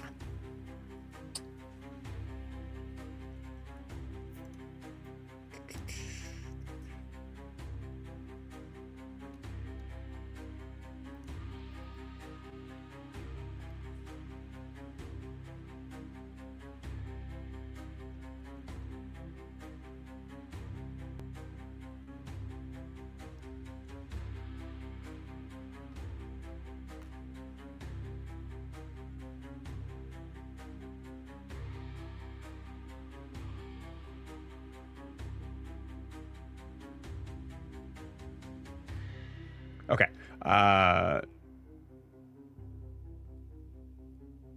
Yeah, so the use its health vision and target.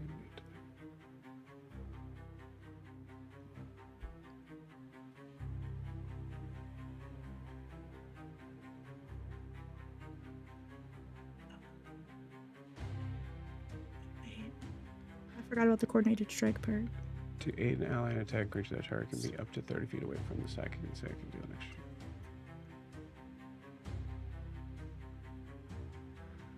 Yeah, so this would be a coordinated strike, correct?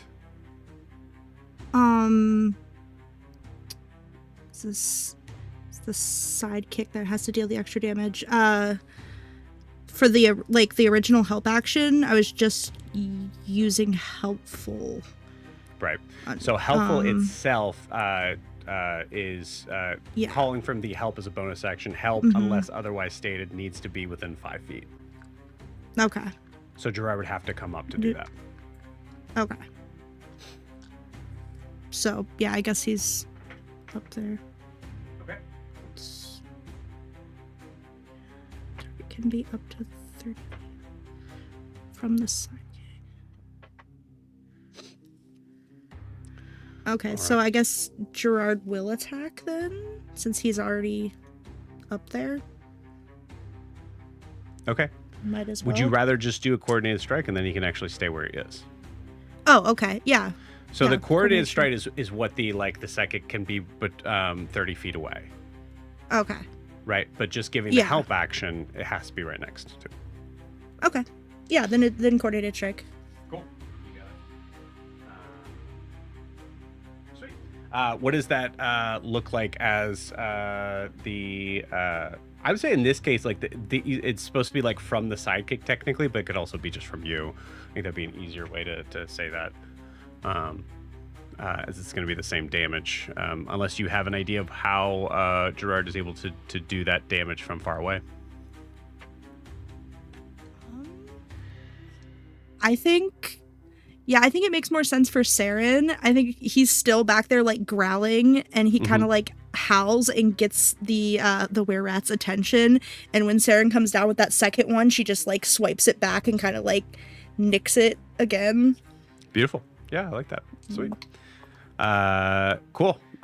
So is that 2d6 more? It's 2d. That'd be 2d6 of the yes. So go ahead and add 2d6 to that. Okay, that's 9. Okay, 9. Okay, still up, but just barely. That was a sick turn. Sweet. So, anything else on Saren's turn? Nope.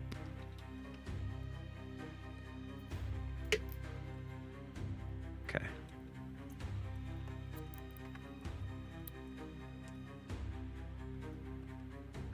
Cool. All right. So now it is Veldani's turn. Actually, before Veldani's turn, I'm going to have our big friend go. Come get a taste, motherfucker.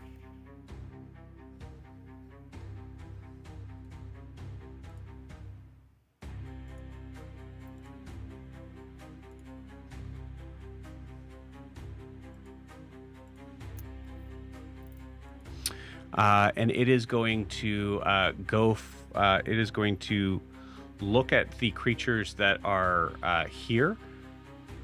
And this is the assumption is as a werewolf, this is a smart creature. Is going to look at the biggest person here, which is Gerard. What? I mean, I know, but like, what? Yep. Or is currently like the 4th biggest person here. Of course, like, but he's just a baby. But he's just a baby. Is he looking at this full? Gerard. Guar sees Gerard as still the baby that they found. But yeah. Okay. He's the kittens that he was holding. This is a full legendary action. For the bite attack, this could be really bad.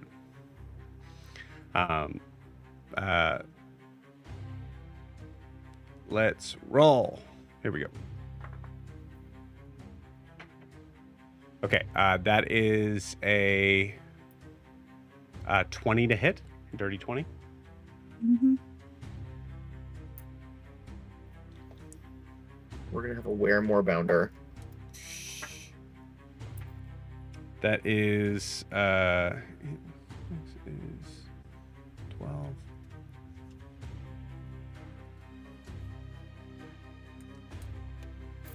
4 is 16. That is 16 points of piercing damage. And then where's my dice? Where'd my d6 go?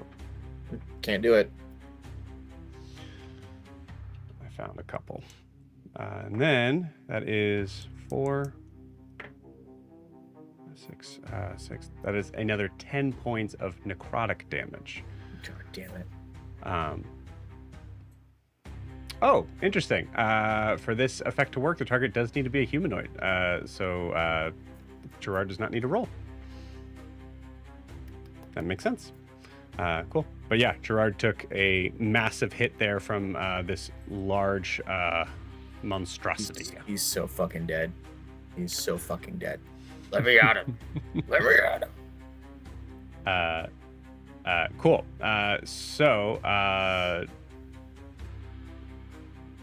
It is now Veldani's turn. Veldani is going to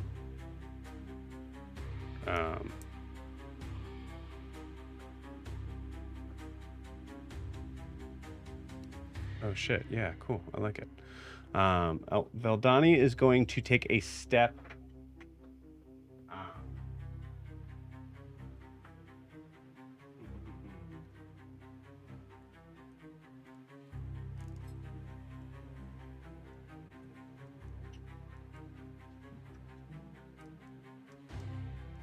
to move in between I'll see it like you actually kind of see it like this kind of like strange sort of phase shift between what the heck's his name? Gerard and this creature, and then turn and face both of them. And you are going to see for those that are watching, we'll see Veldani's eyes turn black for a moment, and that's all you see happen.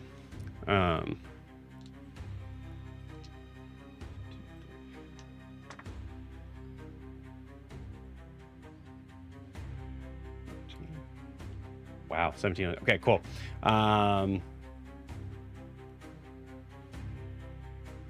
As you see both of the were-rat and then the other werewolf on top are taking the full brunt of this damage and are seem to be stunned for a turn.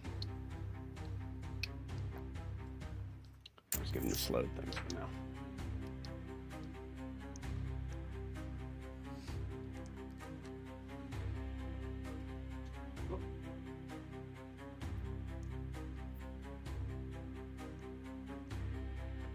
They also take. Actually, I don't need to have all the fun when it comes to damage. Kayla, do you want to roll 5d10? Sure. Dang. Do I even have 5d10? You tried to hurt her See. baby? Of course she wants to roll that. Oh yeah, Yeah. of course I do. Ready to die, bitch. Also, Mike, roll me a d6. D6? Yeah. 6. Okay, cool. Gets it back. 19, 25. Ooh, that one's a 9. 34? 34? 34 points of damage. Okay, cool. Let's Oh, yeah. go. So both that hits both of those creatures. It also would hit the large one, but they made their save. So not only do they not get stunned, but they also don't even take any damage. As you see that the eyes kind of go black, as you see Veldana kind of put a hand out. And I'll say, like, Guar, you don't see anything, but you feel this sort of like, because you're actually like kind of close to that blast radius, you feel this kind of like sort of like sound that kind of pushes out. That you see this large werewolf just fully tank, seemingly not really affected by this at all.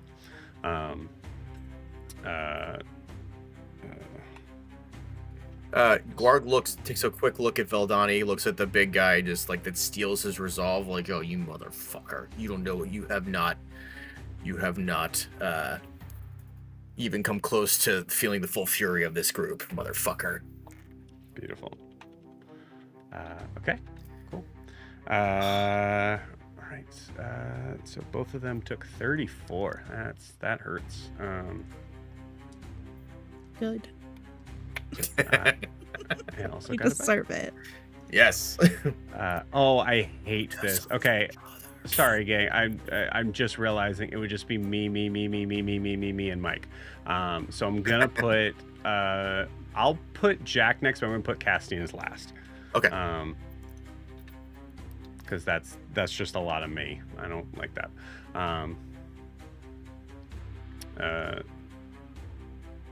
Okay, sweet. All right, cool. Kayla, as you see Jack,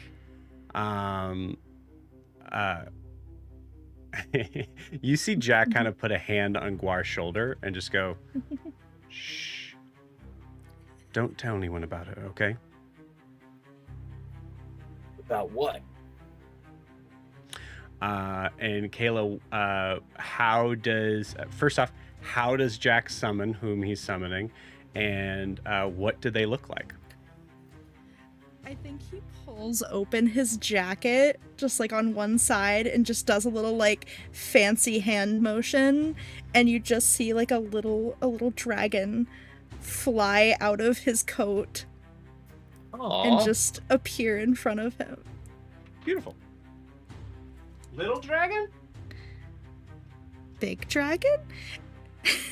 Jack, now's not the time for puppets.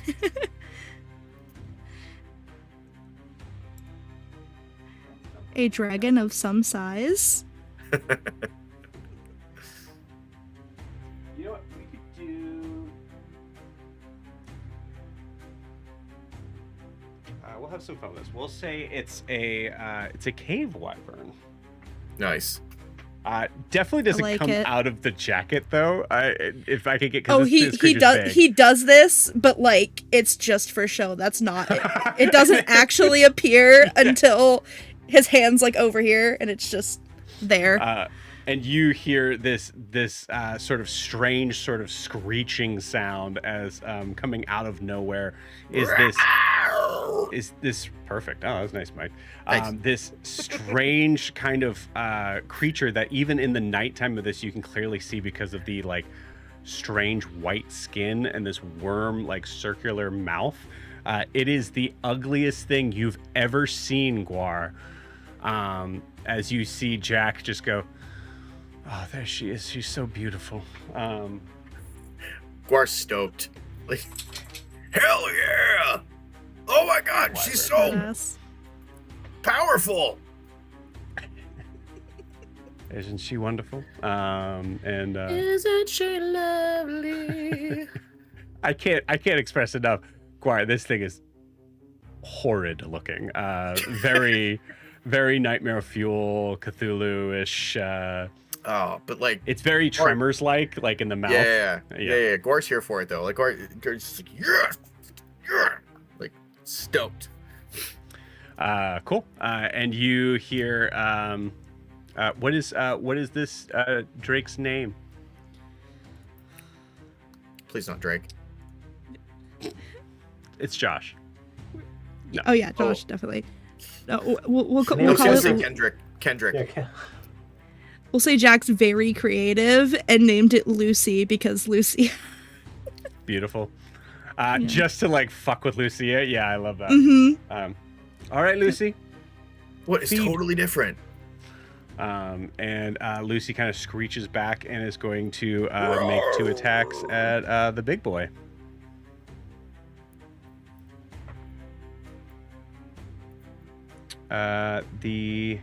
Oh geez. Oh wow. Cool. So both attacks as this creature kind of rears back, kind of slashes in, and you see this large werewolf take the first hit. As you see the like tear kind of happen, and you see just kind of like turns in that direction. You see the blood kind of dripping, but it seems like it just it missed, mechanically speaking. And then the second one, you see it kind of like duck out of the way from that. As both of those attacks missed. It's been a little bit. It's okay. It's all right. Good go. Maybe it could ugly it to death. I'll kill you. Not if I kill you first. Saren hears Guar say that and just turns around and goes, "Oh shit." I'll straight up kill you. Later, let's do this You first. will. Yeah. We'll say that Jack has a bonus action, but the bonus action is looking incredulously at Guar after what he said. Does it give me any buffs or anything, or nope, debuffs? nothing. Okay. Nothing. Just disadvantage. Disadvantage at no longer finds you attractive. I think one thing. Oh man, we're off the boat. Doesn't matter. And it is now these guys' turn. So two of them cannot move at all, as they are stunned for a turn. Let me check and see if this. Would the Drake have gotten advantage on the stunned ones? No, it was attacking the big one. All right. Yeah. Ugly and dumb. Stunned for 1 hit. Yep. Ugly and dumb. Jesus. Right. What a character choice. Okay. Guar only thought that. Guar just thought that. He didn't say it. Is Valdani flanking it? Does it get advantage if? Yeah,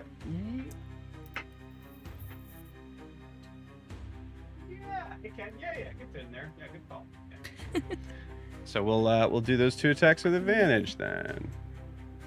That's better. One of them hits. I was gonna say, please still don't hit. That'd be amazing. Yeah, one of them still missed amazingly. I rolled really bad. As that is let's see. That is 10 points of damage to our big fella.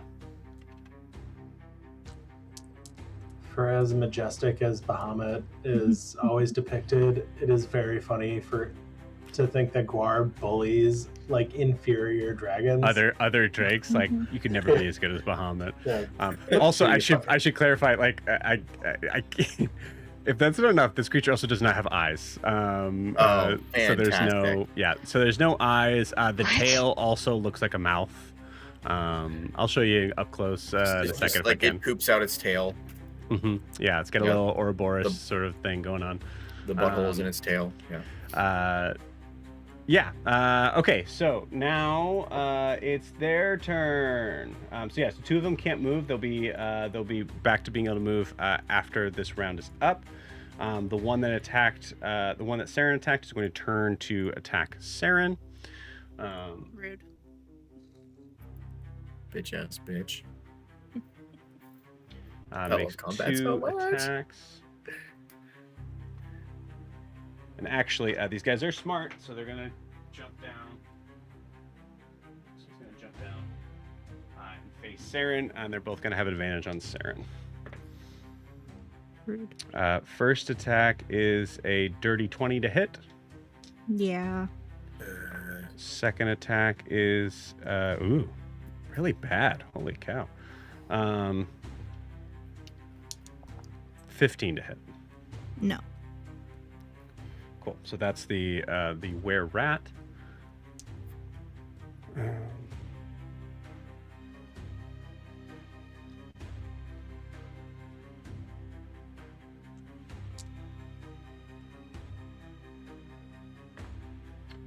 I need a Constitution saving throw from Saren. Ooh. Are you within 10 feet of me? I got a nat 20, so... Right. Well, add 5. Nope, you're not within 10 feet. Oh, okay, never mind. Don't add 5. 30 feet. It's still 22. Cool. You got it. So that is... so that is 7 points of slashing damage from the first hit from this were-rat, as you feel it kind of like streak across from the top of your shoulder, kind of coming in. You feel this weird sort of seething kind of like stinging sort of feeling from the claws, but you're able to kind of shake it off. The one behind you is also going to attack. This is the werewolf that strangely looks like Milo's mini. First attack's a crit. Actually, man, does anybody got anything?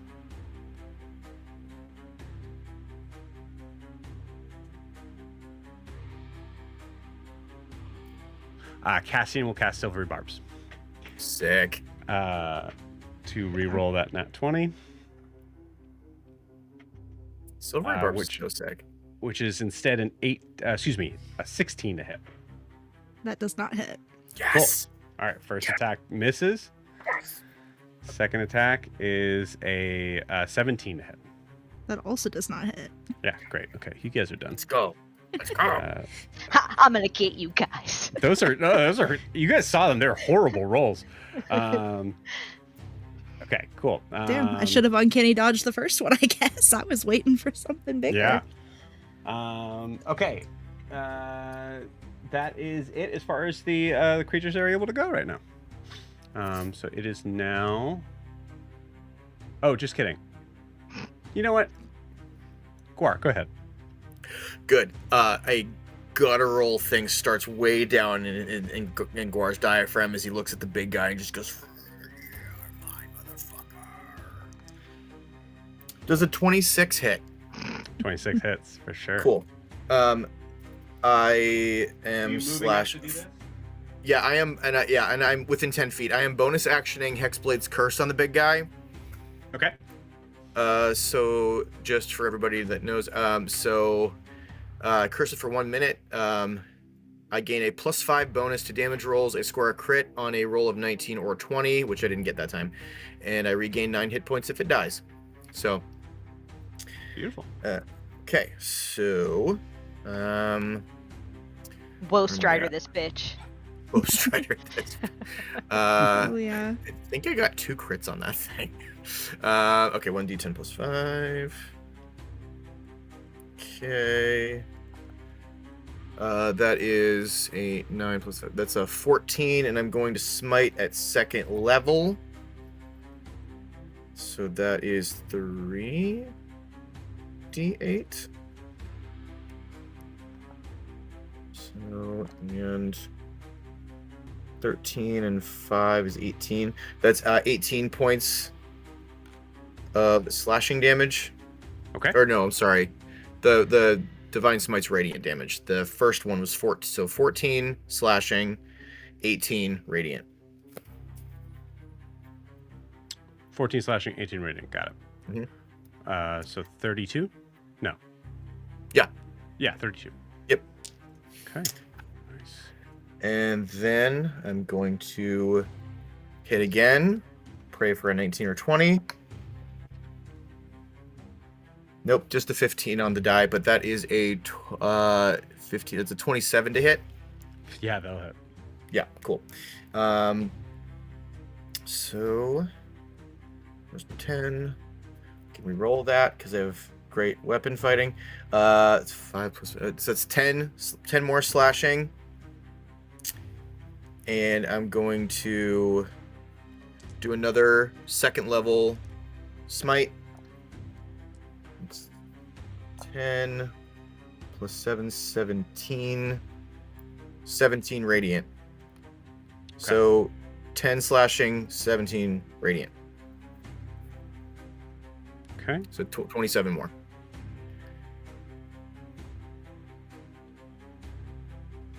Oh, hang on. Sorry. I didn't do the Hexblade's Curse, so add 10 total because it's +5 more to damage rolls. Is it +5 or is it a die? I thought it was a die for Hexblade's Curse. Let me confirm. I think it's +5, but let me see. It says a +5 bonus to damage rolls. Against the cursed target, you gain a +5 bonus to damage rolls.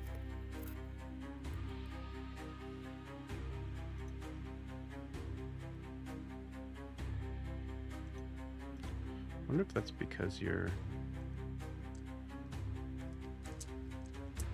It's a warlock feature. I wonder if that... Yeah, I wonder if that came up because maybe it's your proficiency bonus. That's what it is, and it just seems higher because your proficiency is higher than most other. Cool, awesome, yeah. Might be. Okay. Sweet. So yeah. All right. So this thing is as your as you make those attacks, that you notice those cuts seem to kind of go a little deeper. Into this creature, as you see it kind of start to rear back and kind of dip its head for a moment to sort of like try to kind of figure out a way around you. Anything else? That ends my turn. Okay, cool. I just Quark, give me... let out a barbaric yawp. Beautiful. I love it. Guar, give me a Actually, yeah. Guar, give me a perception check, DC 10. Perception. That is a 13. 13? Cool, awesome. On this large werewolf's turn, you see as it kind of is trying to find a way sort of around you temporarily, you see it start to kind of like pull up to its full sort of height with you, and you see that the mark on its chest starts to heal as it is regaining hit points on its turn. Hey, we gotta hit that thing harder. It's healing. Cool. Nice. Okay, sweet. All right, it is its turn. It is turning now to look at you, Guar. Yeah. I just like scream in its face. Cool. And it's going to scream back. Probably a little bit of a deeper voice. This thing is just giant, and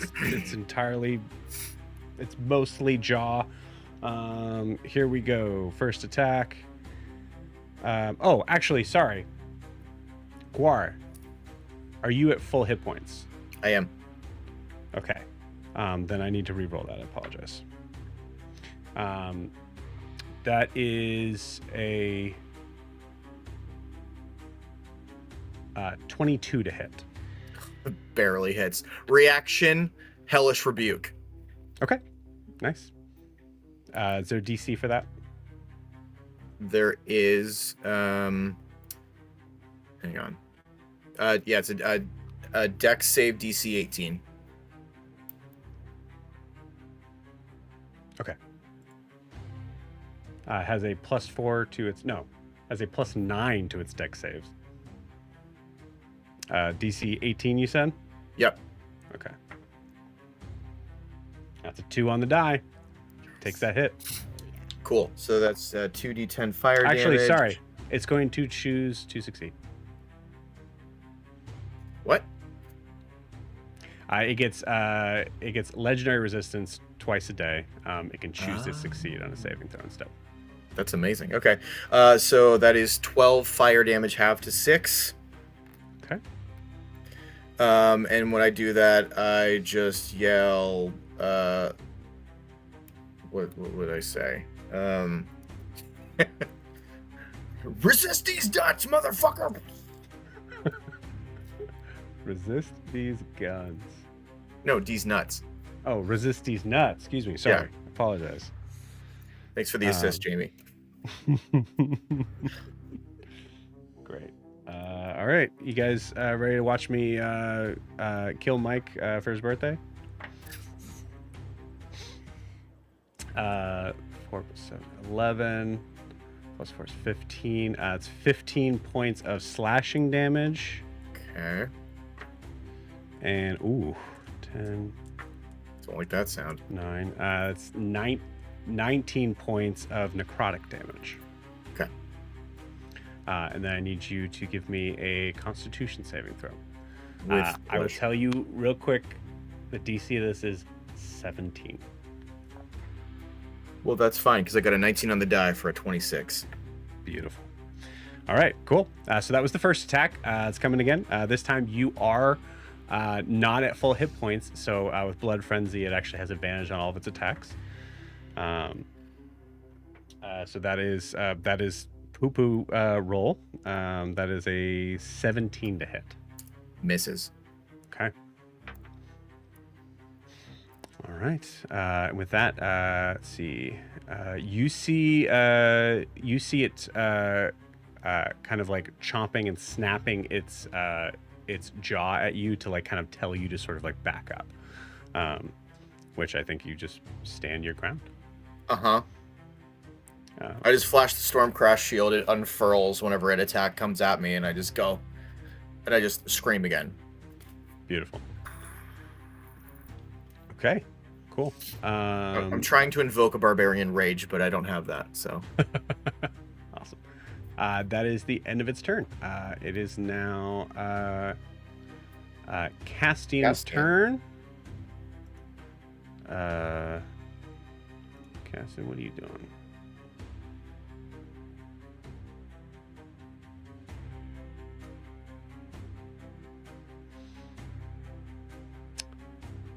Castian is going to cast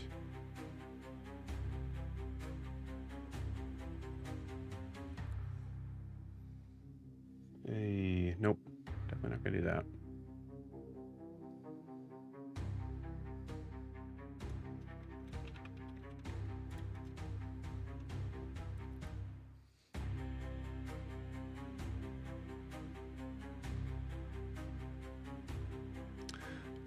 Okay, cool. Mike, roll me a d4.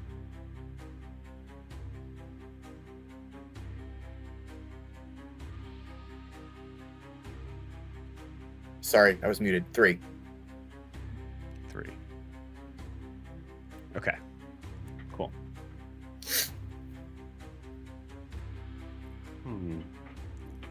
Give me bardic inspiration, Cassian. Come on.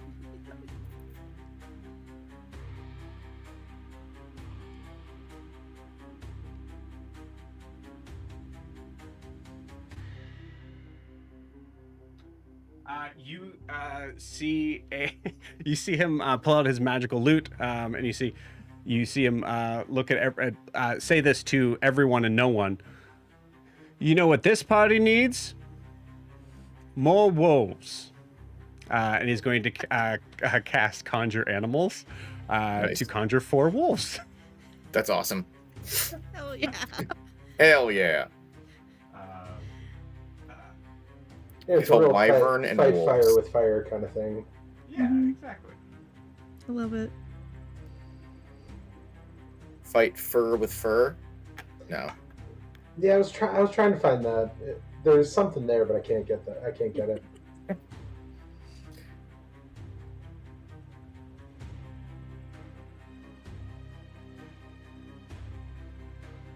It was almost fight tiger with tiger, but like, it's still not there. Well, if he had conjured tigers, that would have been perfect. Yeah, Because well, they have pack tactics, I'm going to say they're going to try to put them, double them up. Cool. As they are...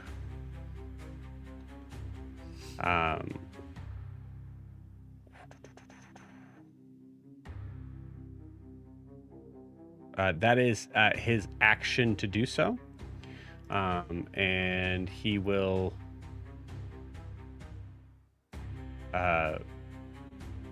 and he will, as a bonus action, look at Guar and go, Guar, happy birthday. It's not mine. Also, nice hat. Oh, that's right. I'm still wearing the hat. You're still wearing the hat, yeah. These wolves are going to attack these wolves. Let's see. That's a hit. That's a miss. That's a crit. Yes. And that's a miss. Cool. So that's hit, miss, crit, miss. Cool. So the were-rat, right, takes 4. Sorry, were-rat on the left takes 4. Cool. 8, and then the 4 plus 4 is 8. The werewolf on the right, which has not gotten hit yet, is going to take 8 points of damage. Okay, cool. Saren, at the top of the round, go ahead and roll me a. Also, this is top of the round, so we go from 4 to 3. Oh, Mike, did you roll a 3 or a 4 at the top? A 3. A 3. Okay, cool. So we go to 2. All right, Saren, you're up. Go ahead and roll me a perception check. I'm gonna say with disadvantage as you're in the middle of a fight. That is still 22. Because I can't get less. Let's see the stealth of this bad boy. Ooh, babe. Oh, man, I didn't roll in the box. That's a nat 20. You don't see shit. Dang it! I really wish it. Okay, I mean that's what it was. So there it is. Yeah. Cool. Awesome. Sarah, with the 22, you get the feeling of like you're being watched, but you don't really see from which direction. Okay. Sarah, you're up. Okay. So Saren spins around towards the one that is at her back and looks towards Gerard, and with their little telepathic bond, she just kind of goes like this, and Gerard disengages with his bonus action and then hides off screen behind him. Behind who? Behind himself. Like, he goes back. He hides behind himself? He does a full 360. Yes. Yeah. He's chasing his tail. He's chasing his tail in the middle of the battlefield. You want him to run away. Got it. He turns the opposite direction and he runs 70 feet. Because she's going to protect her baby. I thought you were more about her, not a chicken! Guar! Yep. Shut up, Guar. You just killed Guar. Yeah, and then I run towards Guar and kill Guar. Just kill him. Yeah. Jack gives you advantage. Great. Perfect. No, I attack the one that is now being flanked by one of the wolves. Okay, you got it. So you're turning around to attack the other one? Yes. Okay, cool. So the one I did not attack yet. Yeah, for the advantage. So I can get that second hit in there too. Not a crit, but it is a 19. I will take it. 19 would hit. That. So that's fine. Yeah, that's 29 to hit. Yep. And then once again, God, 76 is a lot, guys. Good. Good. 9, 10, 11, 12, 13, 14, 15, 16, 17, 20, 24, 28, 32, 40. 40. For just that guy. Okay. And then that is a Wails from the Grave for the guy behind me now. Okay. That I already hit once. That is 12, 13, 15. 15. Cool. Saren, what does that look like? How would you like to do this as you kill the were-rat? Which one? Am I killing the one behind me with the Wails for the Grave? Yep. Okay, so she slashes at the one, and then as she like slashes through it, you just see like this spectral energy come out of the blade and just like spike into the one behind her. Ooh, that's so sick. I like that. Yeah. Sick. Okay, cool. Anything else on Saren's turn? Bonus action, other side of her scimitar to the other guy. Ooh, 28 to hit. Yes, yeah. The one that you were attacking, yeah. Yes. Oh, and that's 8 points of damage. Hell yeah. Max damage. All right. That creature has gone from barely hurt to on the ropes. Good. Cool. All right. Does that end your turn? She does her best imitation of Gerard's growl in this guy's face, and then that ends her turn. Okay, cool. Awesome. It's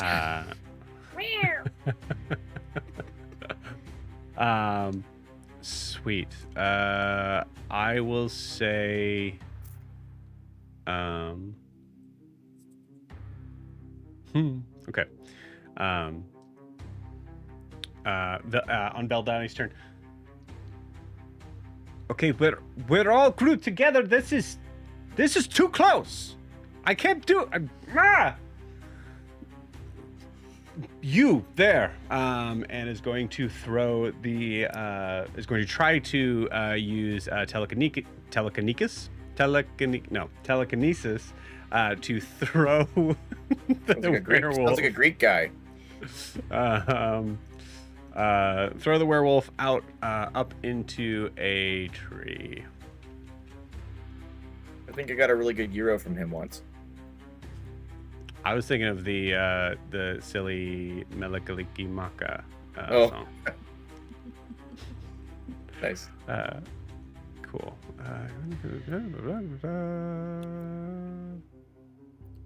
Okay. Technically, it doesn't do any damage, so we're gonna have to roll that damage. Cool.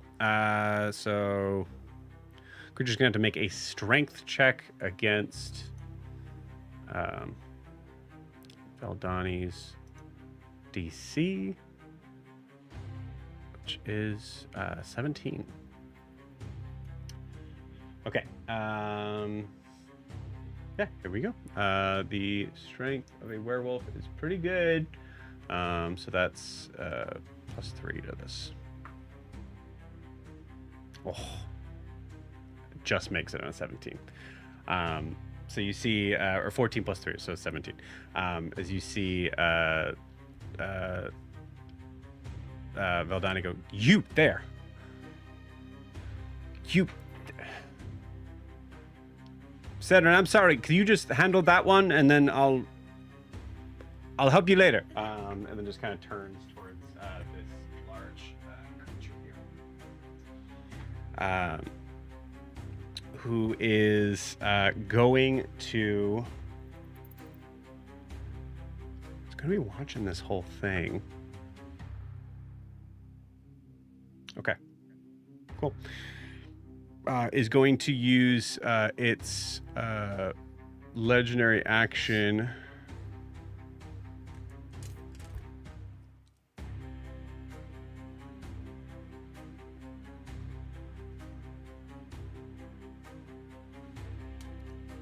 Yeah, it'll just use its legendary action to bite. As it bites down on Guar. God damn it. Oh, wait. Advantage because Blood Frenzy. Okay. It's a wild sentence. 21 to hit. Oh, meets it, beats it. Okay. This tanky boy is ouchie. All right, so that is... before that, I do my second reaction. Let's see. You mean you've had a whole turn, right? Because you can only do one reaction per round. Oh, I thought it was... Well, it's a new round, right? After your turn. Got it. So okay, when the last time you were hit, was that before your turn or after your turn? It was after my turn. So yeah. Okay, so you don't have it yet. Yep, you're right. I just thought it was a new round. 13 + 4 is 17. No. Yeah, 13 + 4 is 17. So 17 points of slashing damage. 9.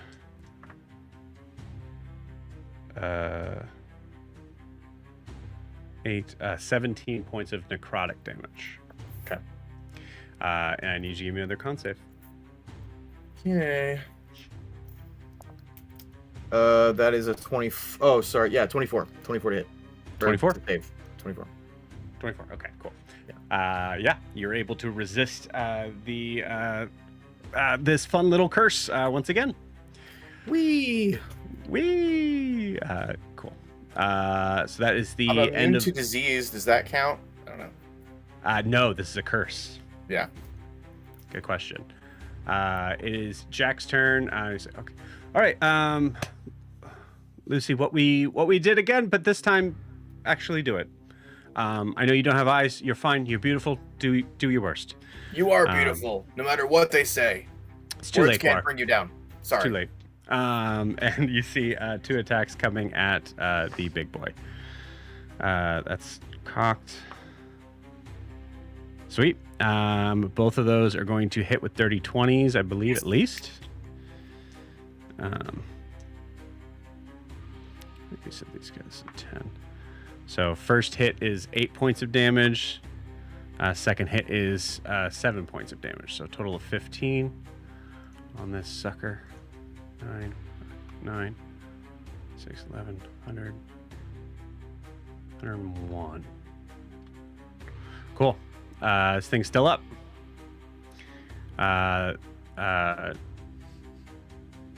As a bonus action,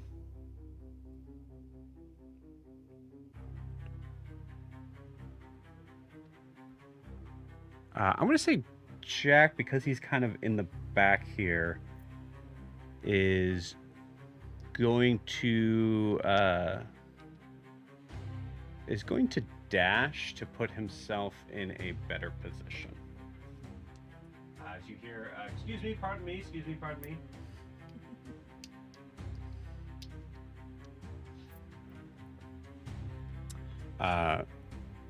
And that is his turn. It is now our enemy's turns. So these guys are no longer stunned, so now they're part of the fight. I'm going to roll some intelligence checks for them. Okay. Okay.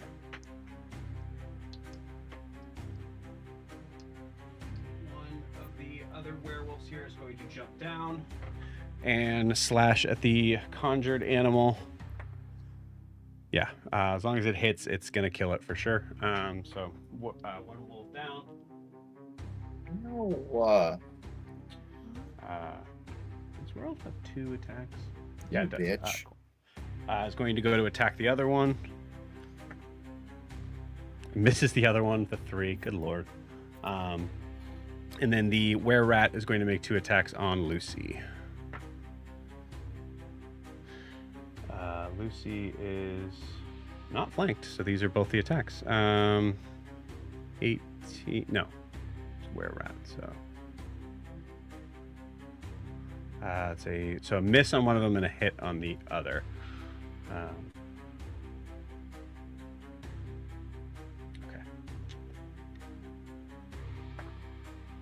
And then it's 9 points of slashing damage as it kind of slashes across Lucy. Lucy also does not need to roll because Lucy is not a humanoid at all. Far from it. Kind of like the furthest from it.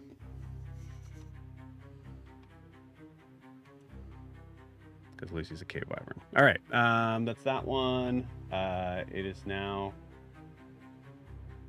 Oh yeah. Okay. Cool. So there's only one other werewolf that is going to turn towards Veldani, who tried to throw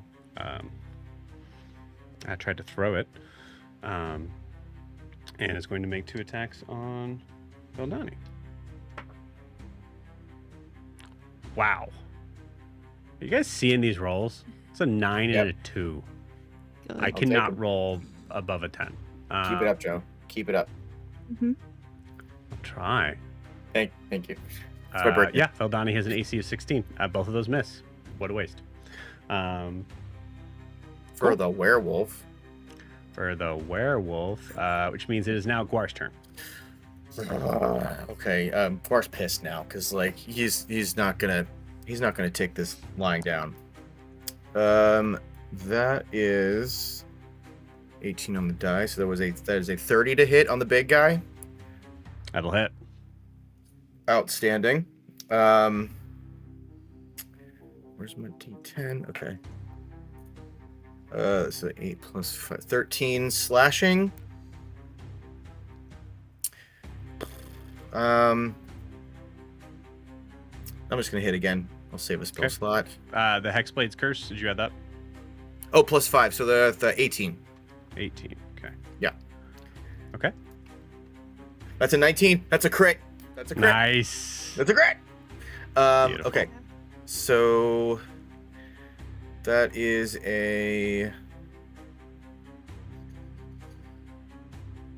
so it's full plus a roll, so it's 15.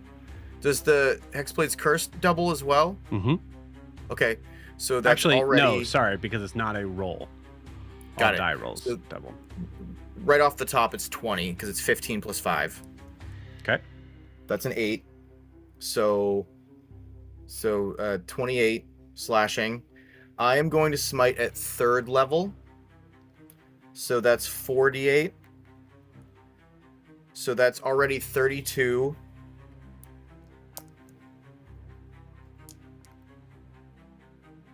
$12, 19. So 32 and 19 is 51.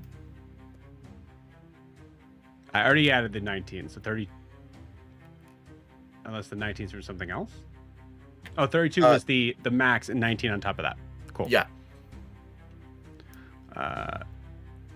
Okay. Yeah, great. And... Guar, how do you want to do this? I think Guar's so pissed that he is like, he saw him heal, he saw him attack me, he saw him do all this stuff. He's just like full on, just like bloodlust Guar. Like, I think there's like a light that like starts to gleam in his eyes with like radiant light, and like there's like wind in his hair and shit, and he's just like, it almost seems like he's growing, like almost to this, like he's not, but it just feels like he's growing to the size of the werewolf, and just says, cleaves his head right off. Okay. And I regain 9 hit points. You regain 9.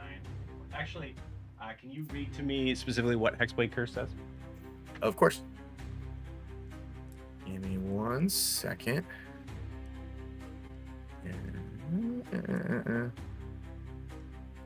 Hexblade's Curse. Against the cursed target, you gain a +5 bonus to damage rolls, or score a critical hit on a roll of 19 or 20, and you regain 9 hit points if it dies. Cool. You do not regain 9 hit points. Oh, shit. As you slice this thing's head off, there is an immediate sort of commotion from the other werewolves here. We'll still stay in combat here, but there is a moment where you see all of the werewolves kind of turn and look at this scene of what's happening. Anything else on your turn, Guar? I guess just your first, or no, it was your second attack. Mm-hmm. Oh, no, that was my second attack. What kind of bonus actions can I do? Can I bonus action? Is there anyone else near me? Hi, Joe. Uh-oh. I broke the game. Yeah. I think we won, right? I think that means we win. Is that, Good job on your cred, man. Yay. Okay, Oh, it's okay. I thought we so won. there's the were-rat and the werewolf that are all the way over here to the left, and then there's another werewolf right here that's barely hanging on. Is there anything within 10 feet of me? No, but you got movement. True, because I was gonna say I could use my Vow of Enmity as a bonus action. Let's see, what's the closest? Is it the were-rat? So these two probably right here. This one's a little bit in a mix-up. 1, 2, 3, 4. Yeah, I could move 20 feet toward the one, like the closest to like that rock thing, like the rock outcropping. Yeah, right there. Yeah, I would say probably like I'm still within 10 feet, not 5. Mm-hmm. And I'll use my Vow of Enmity on it, which means I gain advantage on attack rolls against it for 1 minute or until it drops or falls unconscious. Why don't you use that on the big guy? Because I bonus actioned the Hexblade's Curse on it, and then I forgot to use a bonus action my last turn. Yeah. Okay, cool. Yeah. Okay, cool. You vow of enmity. What does it look like to this for this werewolf? I think the vow of enmity looks like so it's paladin, so I would say it's like radiant. It's still like this bright white light kind of comes out of probably Celeste, and then like kind of starts out as like a halo around its head, and then kind of like goes down and almost like looks like it's like tying it up. Okay, nice. Like I like it. Cool. Sick. All right, interesting. So that ends Guar's turn. Is now the large werewolf's turn. Guar. Oh, you moved away. I did. Sorry. Kayla, roll for Castian. What am I rolling?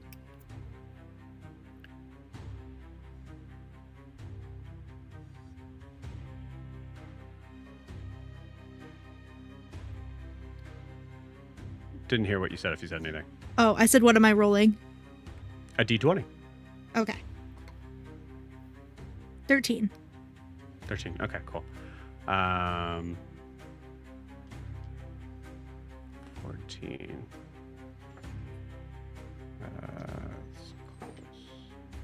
Okay, yeah, cool. You hear Cassian just yelling, all right, look at us all.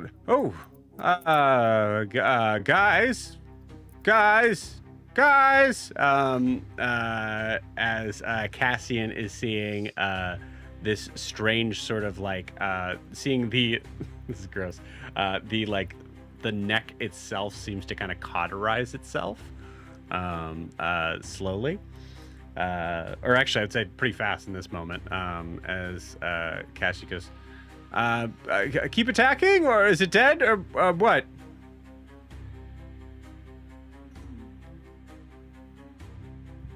This is the NPC asking the PCs what to do. Kill. Well, if you don't think it's dead, then kill it. Okay. Takes the the loot with two hands, casts Shillelagh on it, and goes running up to the corpse. And goes to attack with advantage.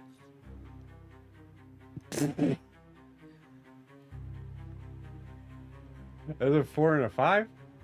Oh no. That misses. Just kind of goes just short. Sorry, I was aiming for the head. Sorry.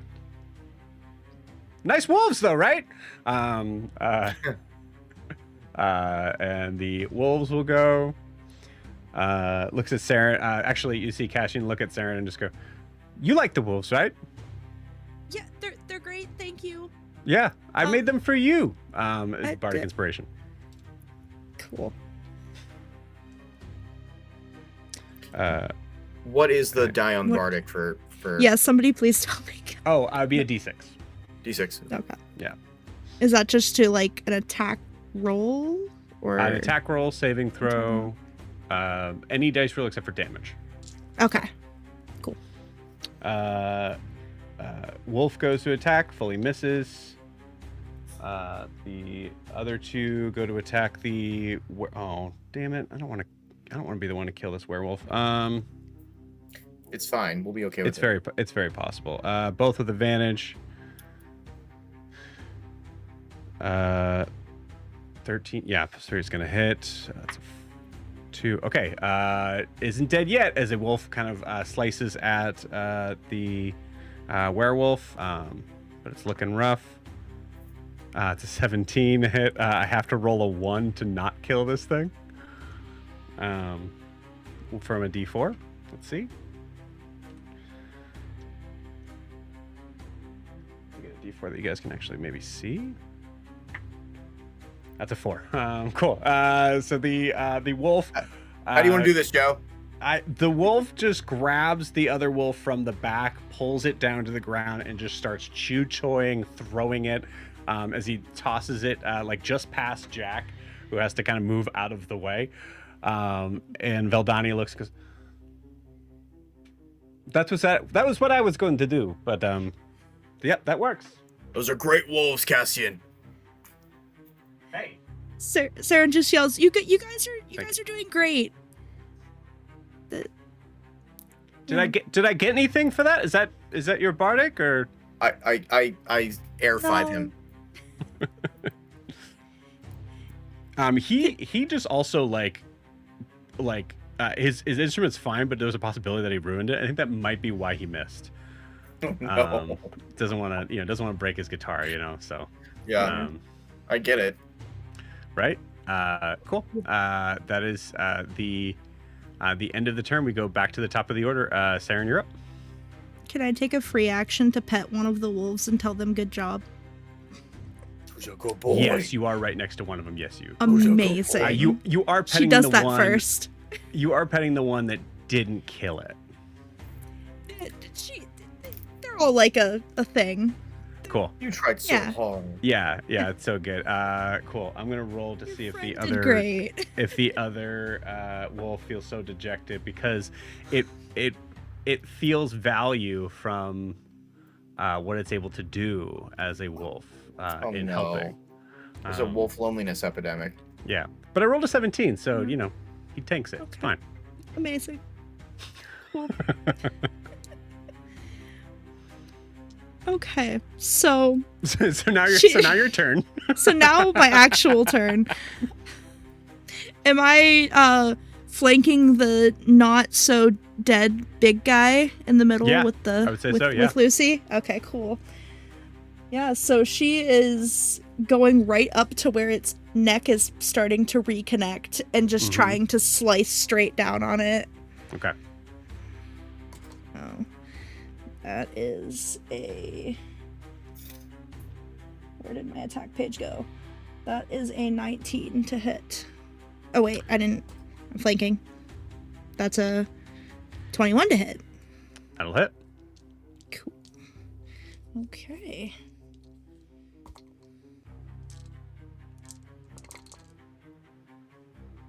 Is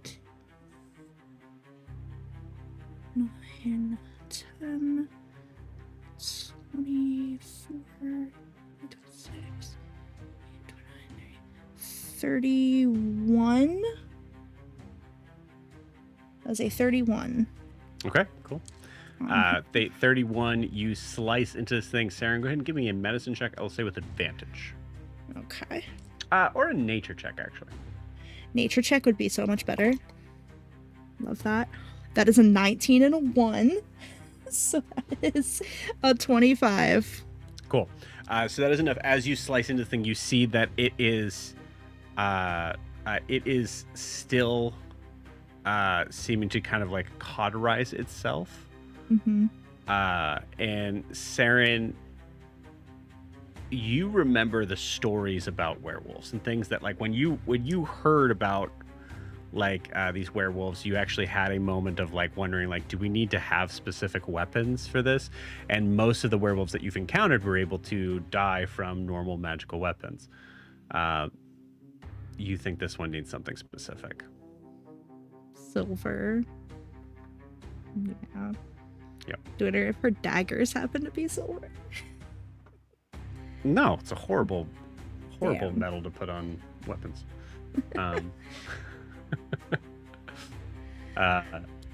So that becomes a tricky part. Saren, do you say anything in this moment? She just screams out, "Silver! Anyone have silver? It's preferably sharp." You see Jack just kind of checking his pockets.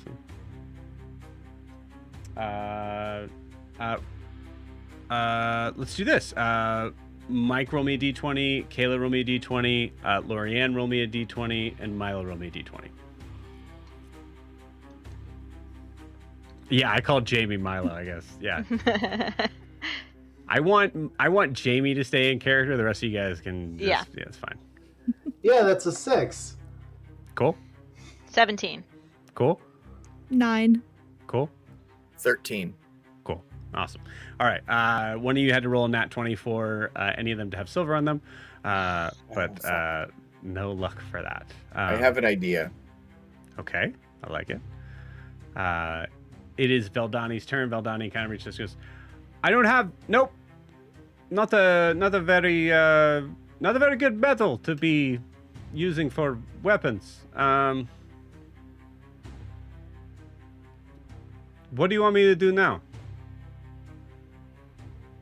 Do I get to finish my turn? Oh, yeah. Okay.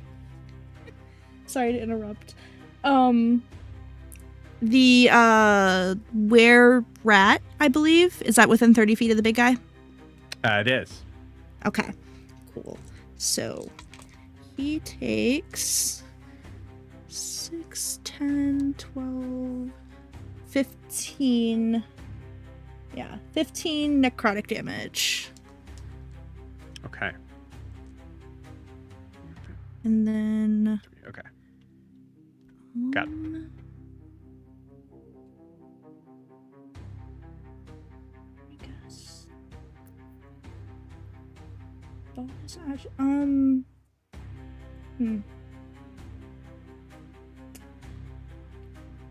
Can my second hit on my other side of my scimitar, that bonus action, that can be a different creature, right? Awesome. I believe so. I don't think it's specific. I mean, it should probably specifically state it, but if it doesn't, then yeah, I would allow it. Okay. And the big guy he's not dead, but he's not like attacking. So if I go past, that's not an opportunity attack, is it? It needs its head to see you. I think that'll happen. Cool. Good. Yeah. So she's just gonna move right around there and go to that other guy. Beautiful. That she just hit with the wheels from the grave. 29 to hit. That'll hit. And 54. 7. 7. Oh my gosh, that's exactly how much you needed. Saren, how do you want to do this? She runs past the headless one and just like stabs into it. Just like full speed runs. Cool. Just skewers it. You hear this nasty sort of scream. Actually, for this creature, I think I might have forgotten doing that, so that's on me. Go ahead and give me a con save. Okay. As you stab in and you see the pustules on its back start to burst. Ooh, gross. 21. Oh, you're fine. Great, cool. And you are able She's to just really dodge grossed out. Yeah, like ooh! Yeah. That's able to have you move your yeah, you're able to dodge fully out of the way just from pure gross. And then you see as it hits the ground, you hear this like one of them bursts as you jump over it. Yeah. One of the wolves just kind of comes up and starts to lick it up and then dies. No. Cool. Is that end Saren's turn? Yes. All right. It's Veldani's turn. Veldani goes, what should I do?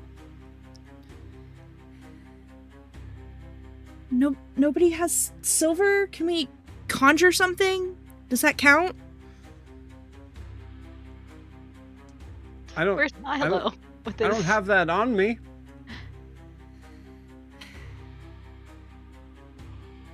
Guar, do you have any ideas? Yup. Okay. Great. What should Super I do helpful. in the 6 seconds do? of the turn I have right now? Attack something else. Okay. It's going to ask her to get its Mind Blast back, but it can't do that without hitting you guys.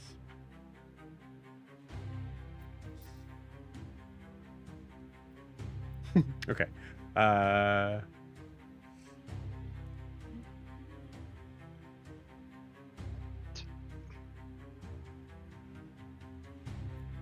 right.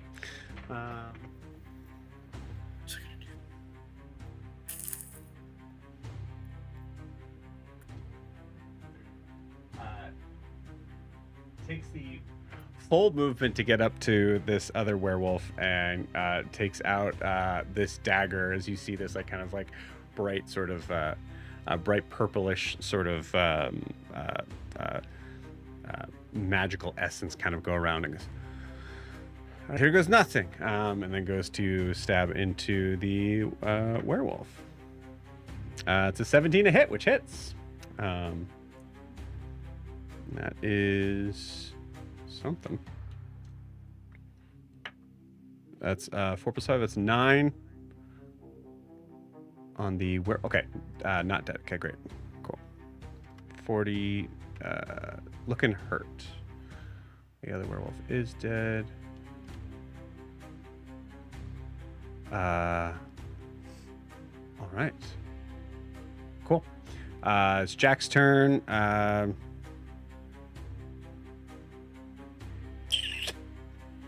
Jack is going to...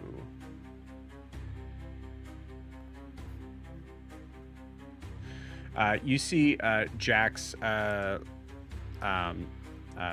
Jack has these like kind of strange sort of golden, like deep dark golden greaves that does not match really anything else of like what he's wearing, and you see him goes,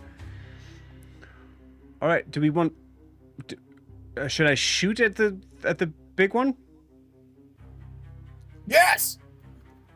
Okay, keep it great. down. You see him make this motion, and a bow, an arrow appears in this like kind of deep. What color? Like what color light does appears for that for Kayla? I'm gonna say like a golden light. Yeah, that's what I was thinking. Stick with the pirate theme. Yep, cool. It's gotta be like gold. like a level of like it's clearly coming from this gauntlets, and it's like it's clearly like he must have stolen this item at some point, and has this and shoots at the dead body or the Prone body. The prone body, hits, does damage, but seemingly no effect. It is the other werewolf's turn.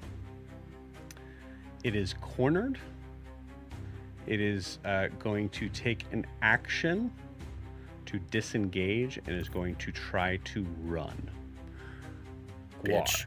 Do you have Sentinel? No, but I do have Relentless Avenger. I don't know what that means. I don't either. It great. is. Oh, it's more about an opportunity attack. I can use half my movement. If I do an opportunity attack, I get half my movement. Free. Okay. Okay, cool. It is. Well, okay. I'll roll to see if it's smart enough to disengage for it attacks. That's a crit. So yeah, it is smart. It turns, kind of backs away into the forest, and then starts to kind of run off its full 40 feet of movement. I'm going to say for Guar, Veldani, and Saren, I need you guys to roll me. I'm going to say it's a... Okay. DC 20 perception check. Ooh, nat 20 Okay, cool. for a 26. I can't get less than a 22. Great. So carrying over that sort of like that like Hexblade's curse, sort of like Hunter's Mark sort of thing, like where you're absolutely able to know where it's going. It is Saren, same sort of thing as you're able to kind of like, I would say like you're able to quick track it, like from your side. As it goes running, I guess might as well roll for Veldani. No, Veldani is no. I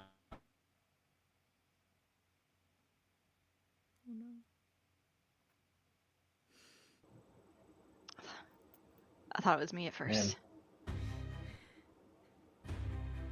Did I freeze?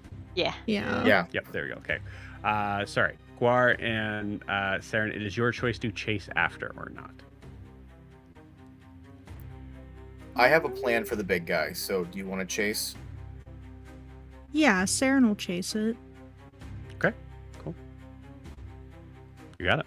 All right. We see Saren and this werewolf going off the map. You know, if we had a moorbounder, I mean, he can probably see it happening. he's just a baby. He's hiding. He's just a He's just a baby. little guy. Just so small. He's just a massive little guy. He's so tiny. You hear over your shoulder, Saren, as you're running, you hear Jack just go, "Yep, he's that way, a little to the right. Yep, you got it." Amazing. Cool. Guar, it is your turn. Can I take an action to talk to, or a free action to talk to Celeste real quick? Sure. So I say to Celeste very quickly, this is a bit of a shot in the dark, but can you turn into silver? That's your plan? Okay. No, that's not my plan. Okay. Celeste immediately says no. Fine, I improvise.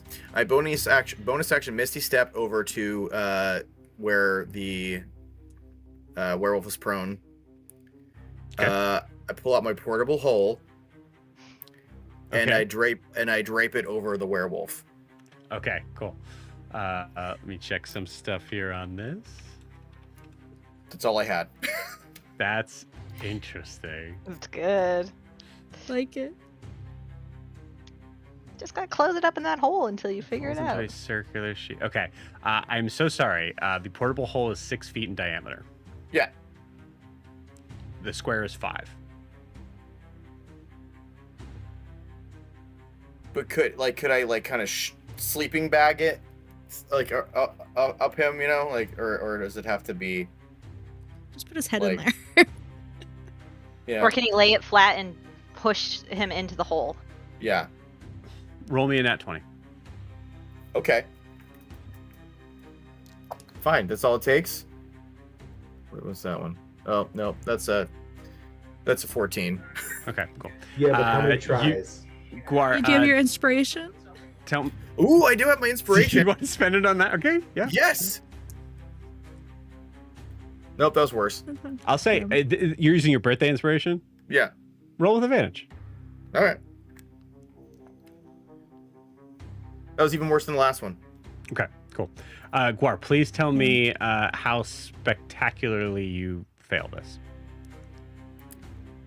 I would say I try to drape it over the werewolf, but the werewolf is huge, so I would say like I get his head in there, and like his shoulders, and then I go behind him and I start pushing his feet as hard as I can. I will say this, something interesting. You did say that you cut off its head. Yeah. So you can't fit its body in there, Yeah, but you might be able to fit its head in there. that's why I was saying like I want to at least get the head in there. Oh, okay, cool. Yeah, you can fit the head in there for sure. Okay. I love that. Yeah. Nice. Cool. So Guar, you throw the portable hole down, you grab the head, shove it in. That is an action to do so. You bonus action and Misty stepped over there to do that. Yeah. As you do that, Jamie, roll me a d20 and get 15 or higher.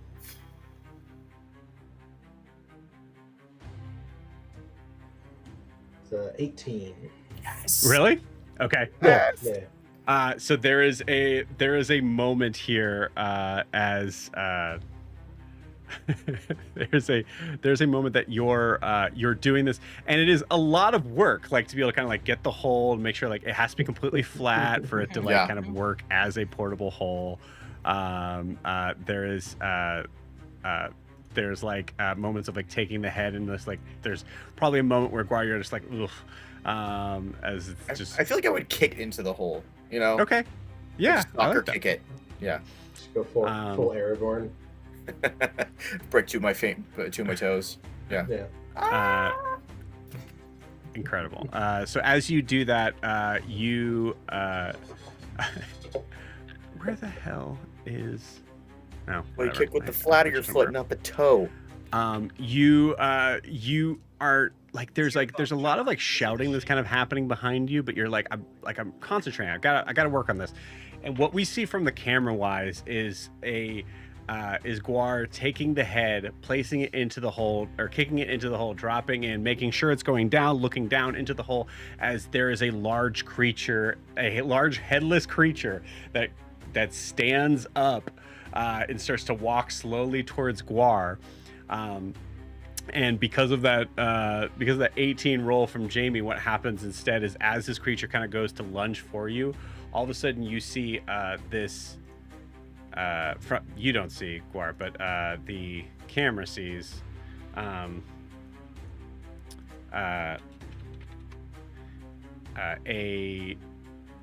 familiar looking.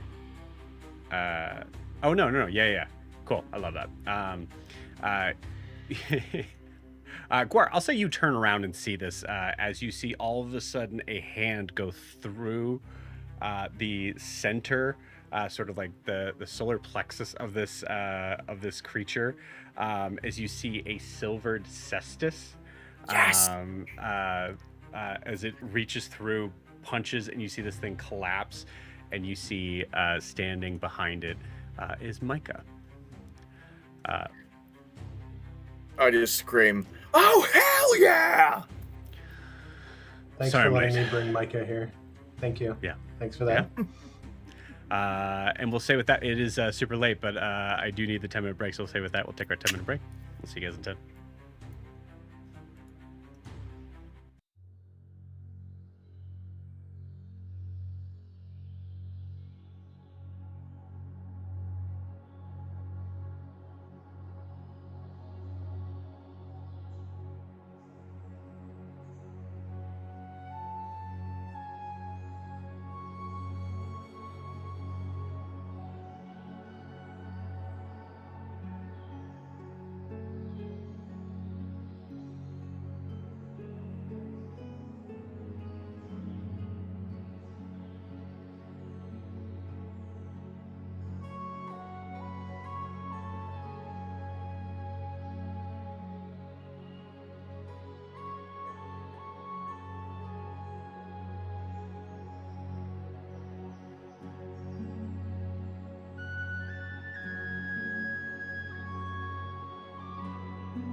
All right, welcome back. So we are going to cut from that moment to a. Actually, that's the wrong music for this. We're going to move from there into moving extremely fast through the underwater. Through the underwater ocean, which is different. Oh, not the overwater ocean? Than the overwater ocean. That's for the next world. That's for later. Cool. So as you guys are kind of jettisoning Guess what? Not seasick forward. Underwater. That's right. Yeah. And Eldrin, you are proudly fine. As you are moving at breakneck speed. Milo, how are you feeling? I think Milo's doing okay. Does his current condition make him significantly more hydrodynamic? Is he going faster than everybody else? No. Well, you're all in the same chariot. I thought we were. Yeah, we decided to do a chariot. Oh, okay. Milo's just sitting there disappointed, pouting. I do want to say on the 6.5 hour journey that I want to roleplay every minute of. But yeah, of course.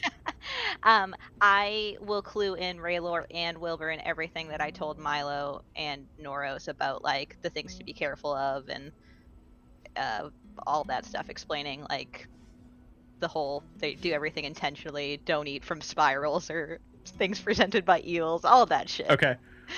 Cool. Kayla, roll me a d20 for Raylor.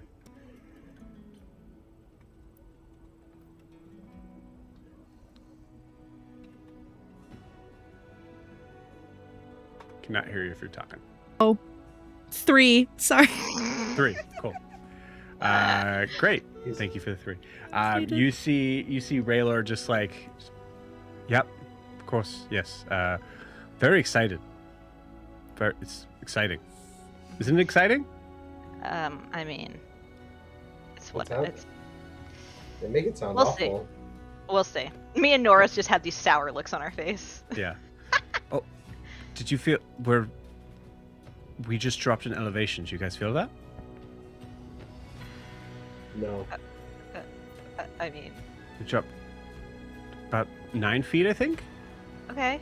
The pressure all feels the same to me. Oh, It's comforting. 11 feet. Okay. Well, let's focus here, Raylor. Remember, if anything's served to you in a spiral or presented by an eel, or eels are around. 20 feet now. Okay. Just stay with us and don't talk. Although, oh god. Sorry, what did you say? Did you hear anything I said about? Yes. Okay. Yes. Can you repeat it back to me? 24. What is wrong with you? And this continues. There is a point, Eldrin, that you start to hear something that is maybe not really concerning, but interesting, as you start to hear that number do climb higher quicker. As you notice that the depths of where you're at, right? With Enoria, there's still kind of this, like, even though you are miles below the ocean, there's still kind of this light that sort of surrounds this area that has that sort of natural blue. I don't think, to clarify one thing, Eldrin has never been here before, right? No, I think I think that we probably had diplomats come to Enoria, but we haven't gone here. There is a point where, as Raylor is saying this, there is a sudden drop as Eldrin, Milo, Wilbur wakes up. All of you kind of completely are just going fully vertical down. As Raylor is now shouting, kind of like holding on to the railings and just like shouting, 250, 300, 500. 600. And I say to Noros, of course, even this is a production for them. Cool. Yeah. Milo, you are literally falling. Yeah. If these things are fucking swimming, why are we falling? Can we go at an angle? Can I grab Milo? You can give me an athletics check. Okay.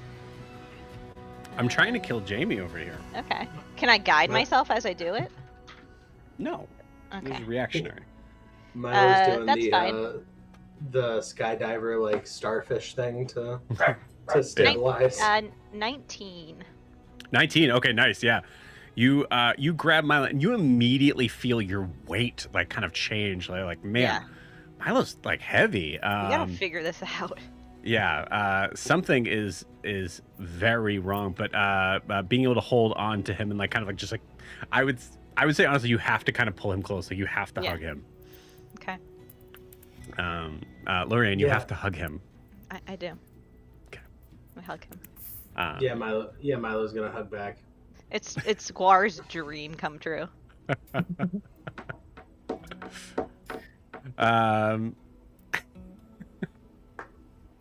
Cool. With that, you guys tear down, and it immediately kind of smooths out as you get to. I place Milo back on a seat. No, he's still holding you. I do my very best. I'm like, that's enough. You don't need to. You don't need to hold me anymore. Oh. Okay. But someone needs to hold me. Look at this. As you see Thal'Zaruun in all of its deep sea glory. There are bridges and passageways, all looking very similarly as what has been written in your pamphlet of everything looks to be natural and grown, but also seemingly maybe given some specific magical help in making sure these structures look perfectly symmetrical. You notice that there are these large, what look to be giant sort of jellyfish that are just floating kind of where they're at, that you, Eldrin, are able to kind of make out like tiny little sort of like windows inside them. And you notice the ocean floor, albeit not like is very natural. You still see like kind of natural ground and the like sea floor sort of creatures that would be around here, but it is perfectly flat.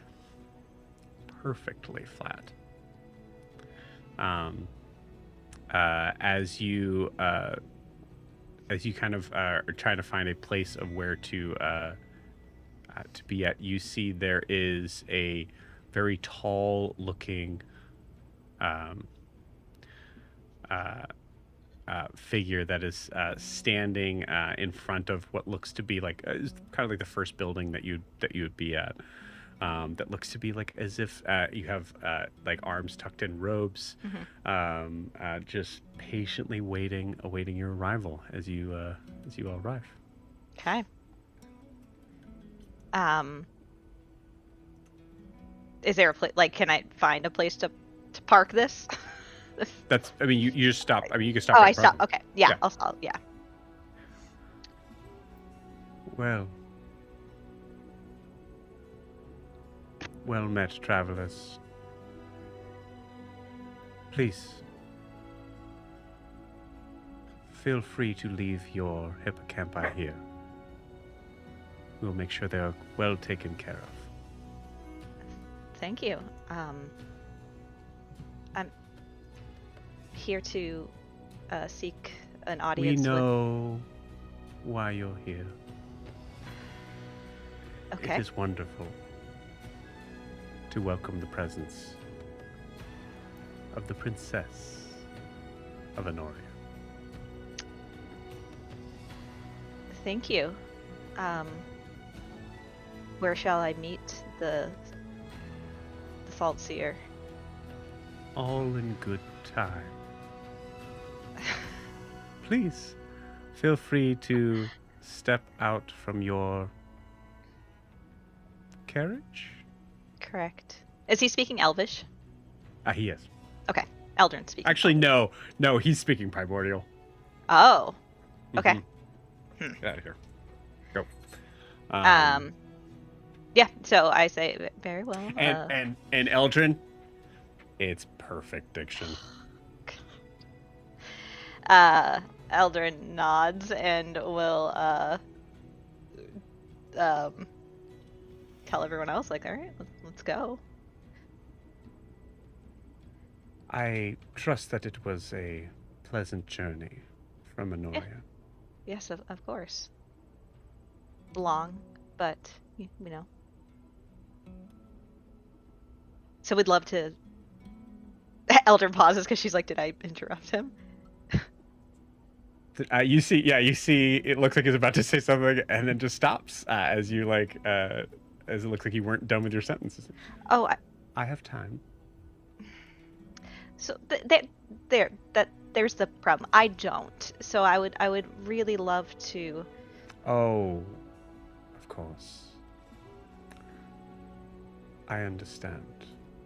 A tricky thing to have a fire burning so bright, so quickly. Yep. Death is right around the corner for me, and so I need to get as much done as I possibly can. You poor old soul. Mm-hmm. Who are you traveling with? We kind of mean that. Hi, I'm Milo. Yes, this is Milo Underdale. I was planning on I was planning on doing actual introductions to the Salt Seer. But yes, this is Milo Underdale. This is Noros Pelagath. This is Wilbur, and this is Raylor. And then I look at Raylor and I say, I don't know your last name. I did. Cyandel. Cyandel. Cyandel. It is a, and you see him give a big, deep, kind of bow. That you see this figure immediately kind of return in kind, as you see this like more of an elven tradition. Mm-hmm. Well, it is a very, very distinct pleasure to meet you all. My name is Lord Erithar Miralun.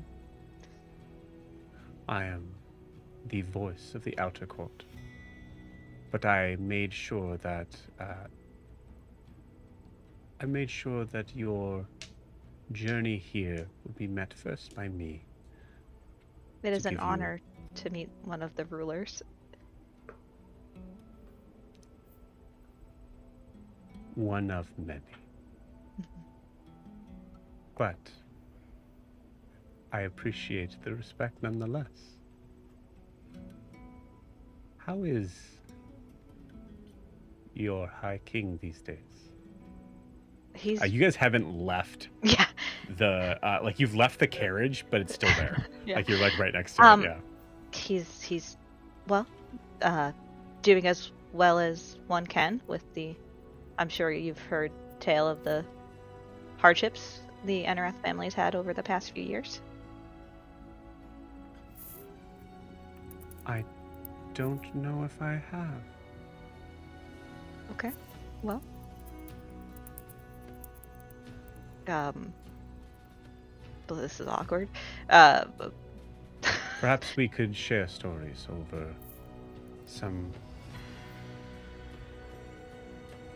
kelp tea. That would be lovely. Will the Salt Seer be there?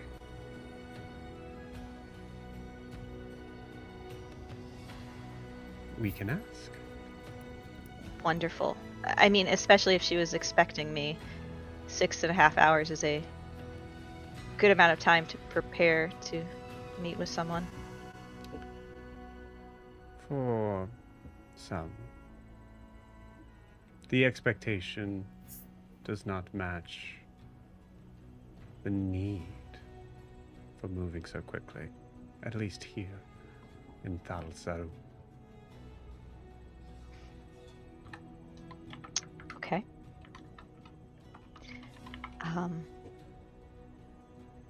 Well, lead the way, please. Absolutely.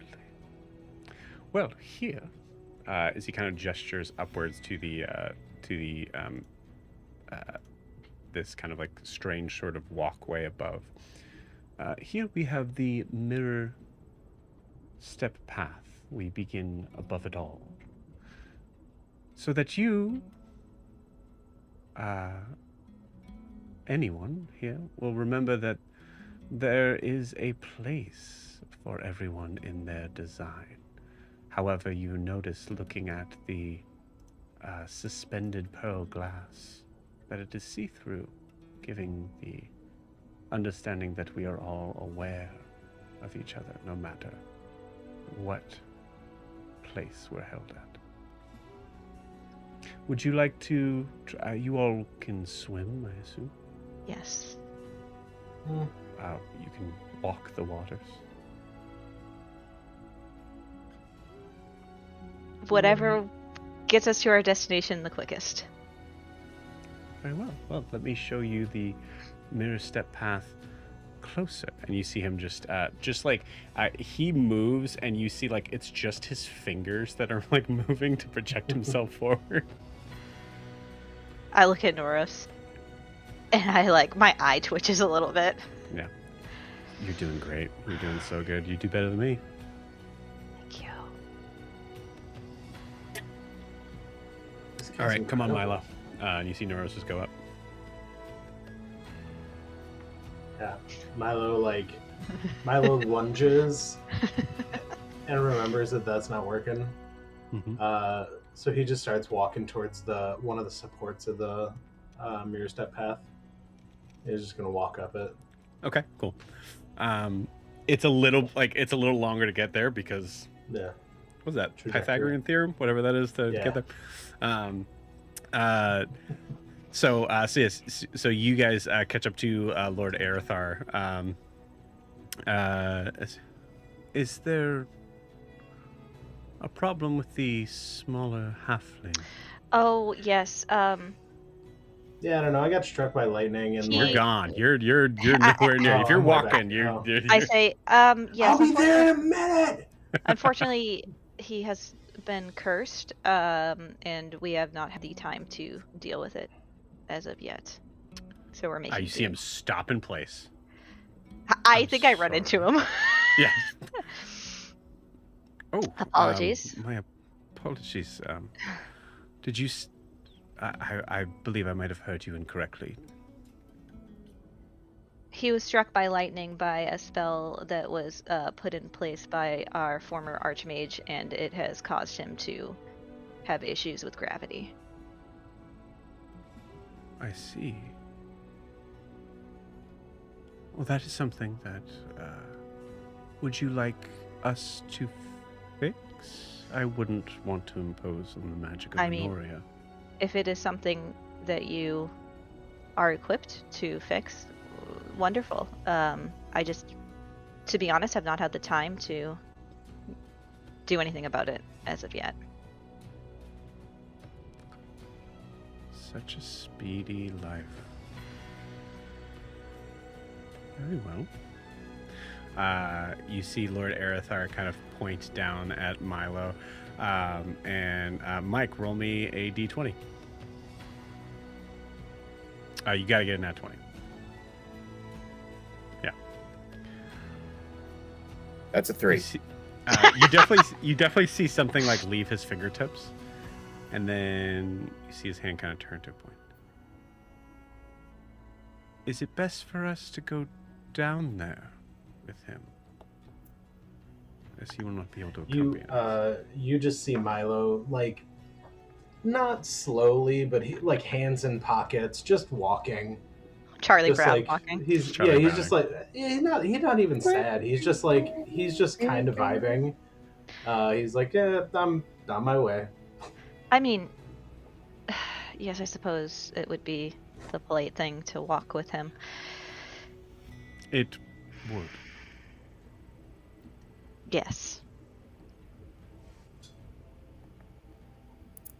Okay, I'm gonna swim down there now. Goodbye. All right. I mean, see you soon. I mean, okay. I just start swimming. You hear Norris just go, Eldrin, don't. No. Hi. Norris, you, and you're gone. You get down to Milo. Milo, do you need me to, like, carry you or something? No, I'll get there. Milo, I'm dying up there. What? He speaks so slowly. The paperwork I got was very explicit not to interrupt, but I can't tell if I'm interrupting. He doesn't follow the rules of language. The pauses are too long. I look up I'm like, hi everyone, and I just turn back to Milo.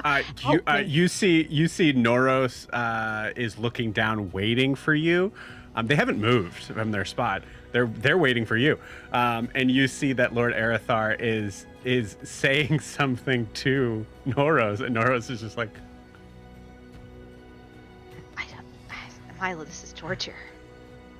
No, no, I've been tortured now.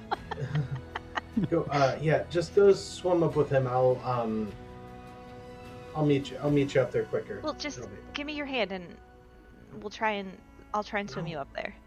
No, I don't like being lifted. It's kind of a thing for halflings. Well, okay, fine.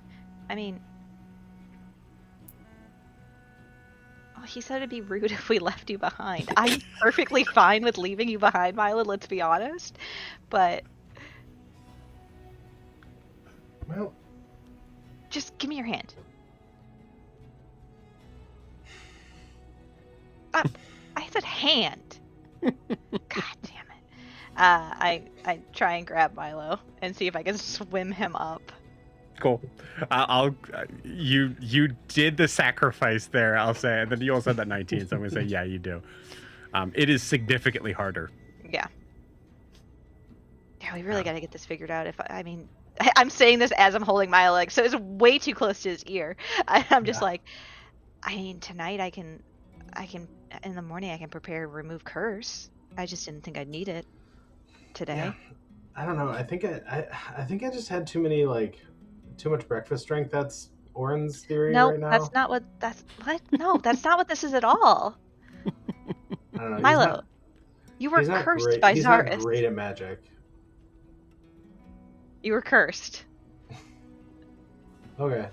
I mean, yeah, as like a werewolf, I know I'm cursed. No, not that. Actually, hold on. Just because of the weight of Milo, you have to bring Milo to the step. Like, you can't go back to where they are, which is in the middle. Yeah. You have to go like straight up with them and go there. Yeah, I'll bring him to the step. Once we get there, Eldrin's gonna be like, oh god, I completely forgot about this. Hold on. I go in my backpack and I take out Zaris's blanket and I wrap it around him and I cast Greater Restoration to remove a curse to see if that works. Cool. Roll me a... Yeah, roll me a religion check. Okay. 15. Okay, so you take it off of Milo. Okay. At this point, Lord Arathar catches that like you've now just went ahead,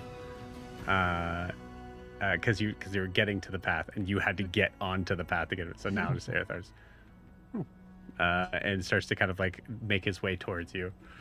But yeah, a little bit of time here to once you take the blanket off of Milo. What do you do?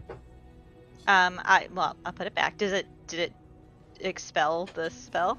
Did it do anything? How are you trying to tell? I'm gonna Milo jump. No change, Milo. No. Still heavy as shit. So did it expend the spell? It did. Eldrin just looks at the blanket and looks at Milo and says, once again, a waste. And then she really... You sound just like my grandma. No, not you, Milo. Just... It's a lot that happened today, okay? Yeah, it's been a long day. Mm-hmm. I mean, Zara's died like 8 hours ago. Yeah, he did. He truly did. So sorry. Eldrin turns around slowly. Yeah. We've had 8 hours to deal with it. It's fine. I had. Okay. Just laugh it out. Get it out. That was good. He was very, very old too. He was at least 250. That young. Oh. Such a shame. I understand that's why you were comforting this Milo, correct? Milo no. Undead? No.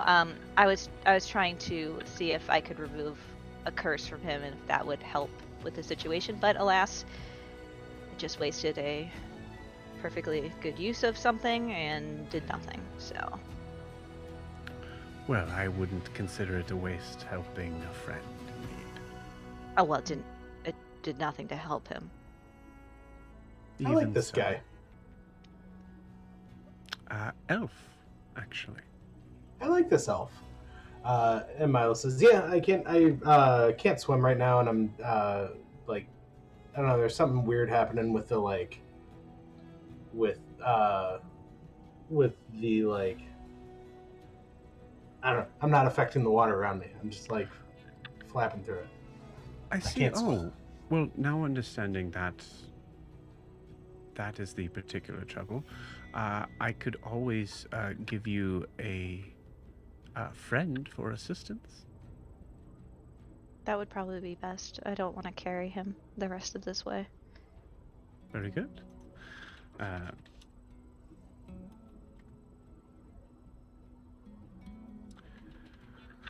Well, let's see. It's been a moment since I have called him. So like an undersea version of a pony? That might be that nice. Would be a seahorse, Milo. No, we would we call him the delicate drifter of the Verithil Strandborn. Lumethalien Verithil, the moon-tressed whisper gleam. Lumethalien. And you see like a little clap, and then all of a sudden, just coming over the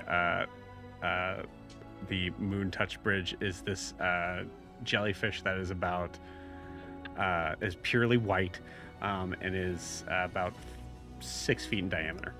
Wow. You immediately hear him speaking in Elvish. Milo, you hear. Like just No, awful. You can understand. No, I understand it. Okay, great. Yeah, great. Well, you still hear that though. So yeah, I just understand it.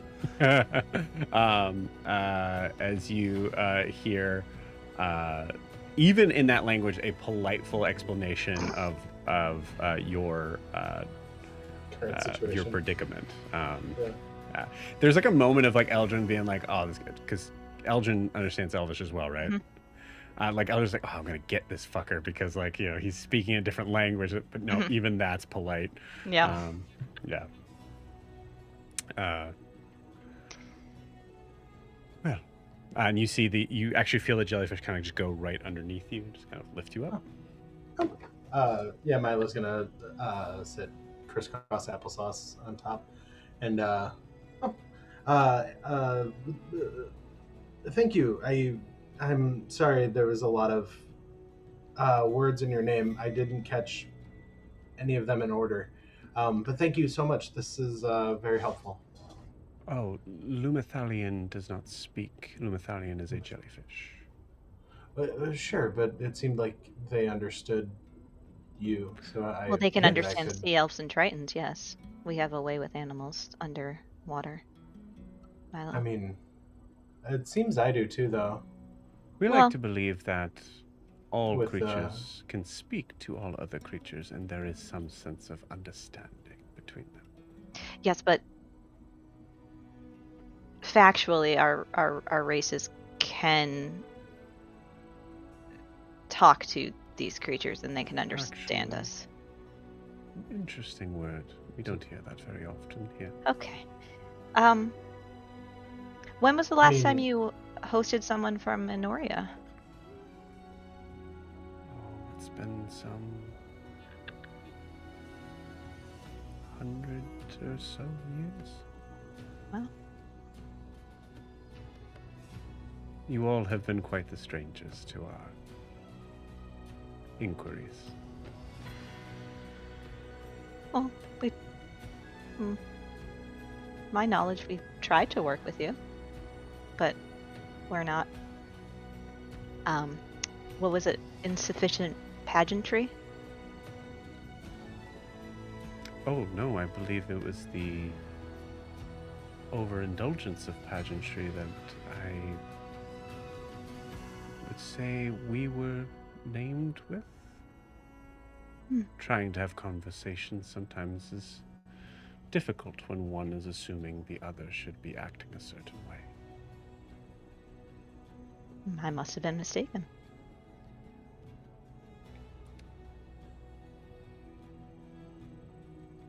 But you're here now. Yes. Yes. I'm very excited to meet the Saltseer. Yes, of course. Corlin is very excited to meet you all. So this step that we have here, and he kind of goes on about that as he's traveling along. We get to, it shows you the Chamber of Echoed Thought. Likens it to your, to the claim that Enoria has over the that thing Milo did. The, oh god, what's that wall? Name for it. The Rifu in Memoriam. Rifu in Memoriam, yeah. Yeah. Yes, very sacred. I actually pointedly look at Milo. I say, yes, a very sacred rite of passage that Tritons take part in. At the word echo, Milo doesn't think about the rest of the name. He just says, "Hello!" Oh. It is a building there. I'll have to try it over there. It works. Well, we have time. And he explains to you how it works. So it's like the Rifu in Memoriam. What we just said, Milo. It is very much like that, especially in the beginning. But the differences are there isn't necessarily an exchange as much as there is a collaboration between thoughts and memories. Interesting. See, when I interacted with the Rifu, I thought it would take. I like when we were in nope. Where were we? Under the underworld. Take your time. Oh, Shadowfell? Yeah, when we were in the Shadowfell, it took some of our memories and just they vanished from our heads. Yes. And I expected that to be the case with the Rifu, but it just kind of copied it. Like it just I felt it leave, but I still have the memory. And then it gave me another one. So I think it was really yes, interesting. Milo I didn't feel like I didn't interacted with it at least 2 times. Yeah. Correct, Milo? Yeah. It gave me a sword. How wonderful for you.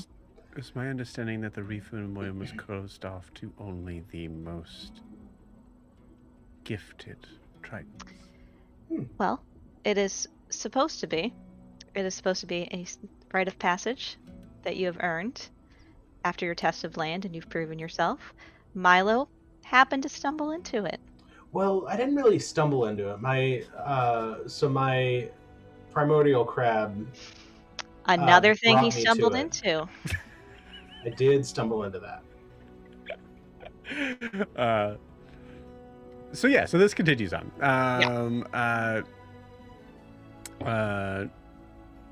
Shows you, walks past it, moves to something that's called the Bloom Vault Gallery, which is a living museum of coral sculptures, each grown.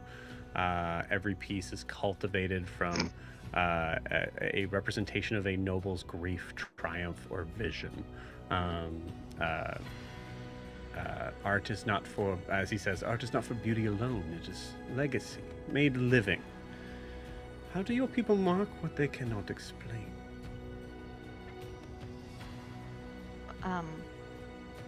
We just... I mean, there's art in Enoria. There is. Yes. Yes, there is. I don't really partake in it that often. I find it... what's the right words? I say I prefer logic and prayer. Which I suppose prayer is a type of art. Type of poetry. Poetry, an art form focused on a very specific medium. Our creator, yes. Why wouldn't we celebrate him? Correct. This here is the Amphitheater of Intent. You see an open sort of arena. You see there's like this beautiful sort of like kelp that is like kept in time as it is moving perfectly sort of around like streamers on a like a rafter kind of heading over. We have these for duels. Oh, wonderful. And you hear this pregnant pause, and you see like Noros kind of just goes, but not physical duels, right? But not physical duels. So yeah, yes, we... Duels of wit, of story, of theory, debate. We value debate as well. We also have duels of combat strength, to show that we can protect our waters. I see how fortuitous to have the opportunities so often to prove that. Yes.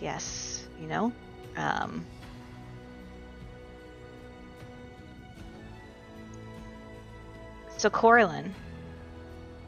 Yes, she's lovely. So the amphitheater, if there is a point of discussion that you would ever like to debate at a certain point, I'm sure we could get you in to discuss your position on something that might be a specific viewpoint of a culture that is somewhat lost to us. Sure, someday, yes. I am often very opinionated.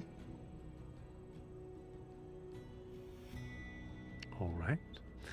The viewing shell of Saturn Thea shows you the this overlook above the kind of heart of the city, and you see this coral bloom that seems to kind of move in and out, kind of representing this sort of like heartbeat that pulses in slow, measured intervals. From here, all things bloom, but those who carry the correct poise may only be the ones to shape the rhythm. And last but not least, the T-spiral. You see a descending whirlpool chamber where you see the floor itself is kind of like always like kind of rotating down like a conch shell that's consistently spiraling, but very slowly. It is here that if you would like to have that moment of tea, we would love to. Will Corlin be joining us? Perhaps at some point.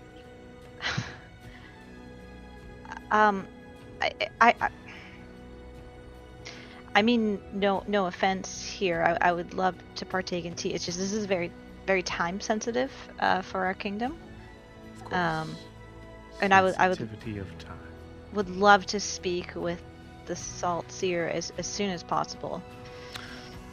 Of course. Well, the tour that I was very excited to give you does end here.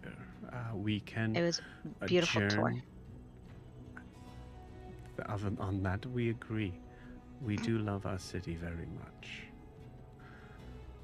It's very a lot of symmetry and delicacy. It's very beautiful. Some say beauty lies in the art of symmetry. Some say that strength holds the city together much better, but that could be a debate that we someday have in the amphitheater of intent. Yes, exactly. Of course. Well, as this tour is, there is of course a lot more that I could show you here, but at this point, I believe you were wanting to see Corlin Varinth, the Salt Seer. That would be wonderful. Very well. For that, we will have to go back to the Chamber of Echoed Thought as he turns around. And Eldrin makes eyes at Nora, so just is like, when he turns his back, like, are you kidding me?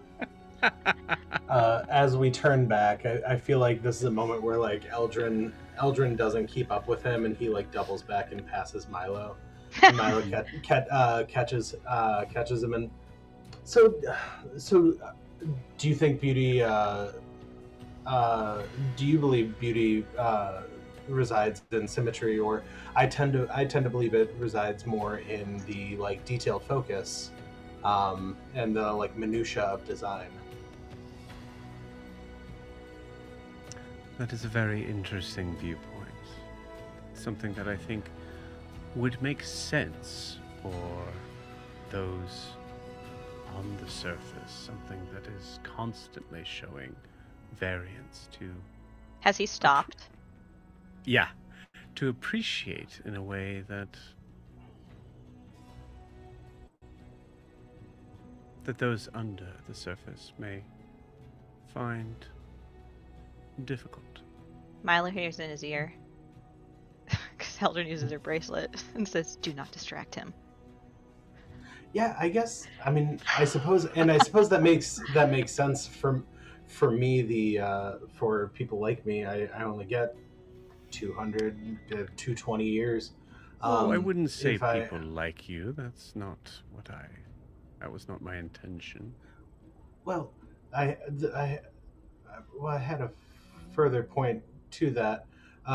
People who are constrained to a shorter span of time.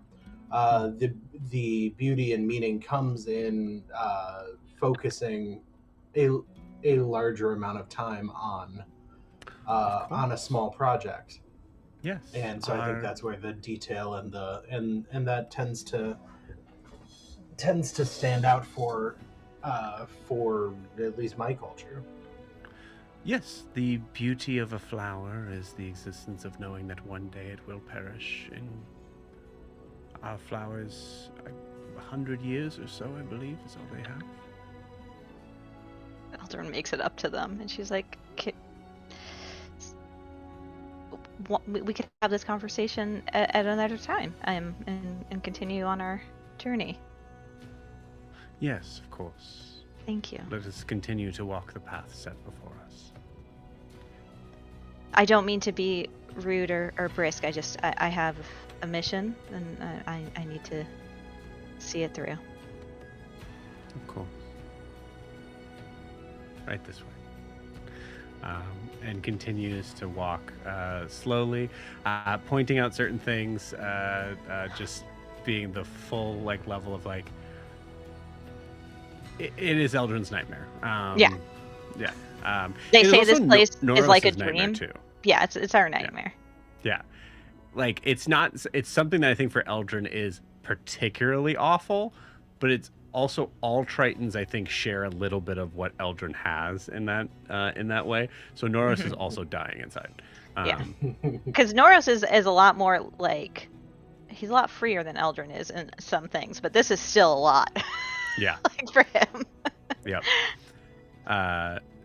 Cool. And with that, as he stands in the entranceway, I apologize. This is where I must leave you. Well, it was a pleasure.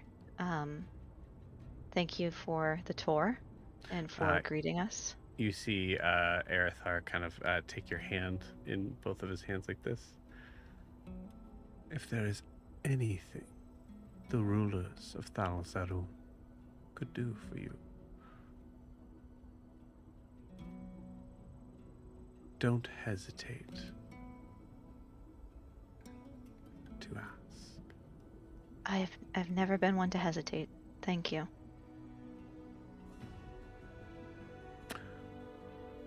Now goes to Milo, does the same thing. Oh, God damn it. I will say also, Raylor, Kayla, correct me if I'm wrong, Raylor is loving every second of this. Like, this is amazing. Like, he's got his notepad out. Like, he's just, yeah. Yep. I think he's got a notepad that's, like, just following him. Can he has he been speaking Primordial this whole time? Or does he switch in between? Because can Raylor understand Primordial? That's a good question. I'm not sure I'm pulling up Raylor's He can read it. But... He can read it. Okay. Because basically everyone can understand Primordial but Raylor. Everyone can understand Elvish but Wilbur and Noros. Yeah. Also, I will say one thing. I'm going to say in this regard, Wilbur is not addressed. Mm-hmm. Mostly because you think that Arithar thinks he's a pet. Yeah, that's fine. Which in this case works. Yep. Is it fine, Eldrin? Is it fine? It's fine for now. I speak for the wombats. Yeah. Seriously. Cool. So you gets enter. This guy talking less. Yeah. Okay.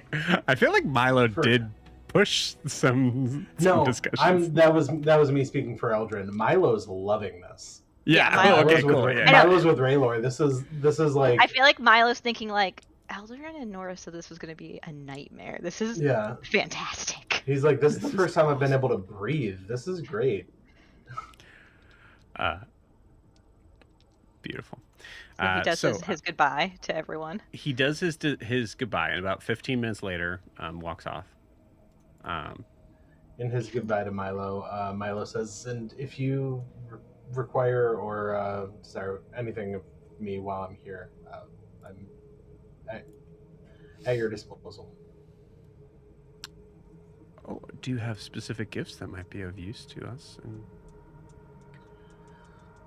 I mean, knowledge of the surface. I can't imagine it comes in handy, but I can punch and kick things pretty hard. I'm a tailor by trade. And also on a mission with me. That is true. Mm-hmm. Well, I will keep all of those skills, as I assume there are many more that you are humbly not suggesting. I'll keep those in mind. Well, this has been a pleasure. And Milo turns to and starts heading that way. Okay, cool. Arithar gives an elven bow to Milo as Milo turns away. I think this is just right on cue. Like I just think Milo doesn't catch it. Doesn't see it. Doesn't see it, and you see him just kind of like take it in strides. And his last like sort of like goodbye is him not saying anything. Just and just trips off. Elsie just looks at Noros and she's like, even the way he swims away, it looks like he's just gliding. It's perfect. What? Let's go. Let's just. Oh my gosh! Let's just find Coralyn and get this over with. Do you think that there are more? More what? Yes, this is an entire kingdom. Why are you speaking so slow now? Because it just felt like... It felt like what, Raylor? Like what? You see Noros just kind of like grab your shoulders, kind of massage. Okay, all right. Yeah, no, you're right. You're right. I'm sorry, Raylor. I'm sorry. It's quite all right. I'm gonna punch you in the face. I just swim by him. Poor. I think Raylor is just like the character that's constantly looking at the camera, like, what did I do? Poor Raylor. Usually only when Eldrin's around. Yeah. He's Kevin from The Office. Yeah. Great. He's Toby for Eldrin. Eldrin is. Oh, that's a good one. As you guys follow deeper into this chamber, Milo. Yeah. You hear a voice.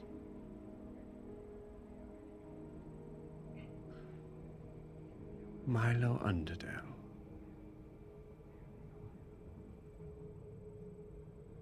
I'm very excited to meet you.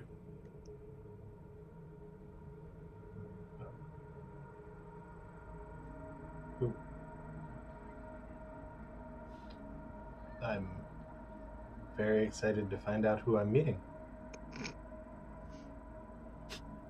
Does he say that out loud? Yeah, I don't know. Well, yeah, because I guess he would treat it as a message. Mm-hmm. What are you saying, Milo? Well, somebody just greeted me. I don't know. What? Princess Eldrin Enrath.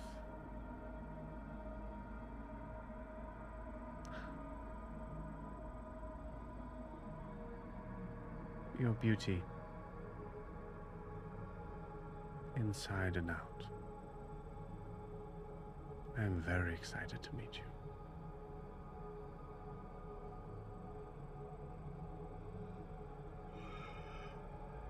You see Noros just come.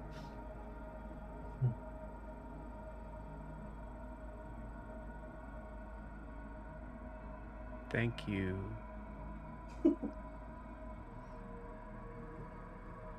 Raylor just looks ecstatic. Raylor is looking at all of you. Oh, he didn't get one? Well, he's got that. Yeah. Okay, well, let's make our way in. So you make your way in. You see there is a sort of strange collection of several. You as you're kind of walking, you see it kind of like similar to like an arena sort of thing of like coming in. So you see that there are walls that seem to kind of go down diagonally from either side of you, focusing in on the center of the room that you can see in the far off sort of center.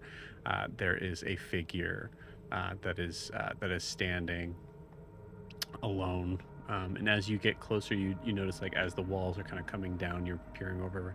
It is also very much like that arena, and saying that there's several passageways that lead to this, as there's a curvature kind of coming up. There's no like seating or anything, but there is like this strange sort of basin sort of look to this.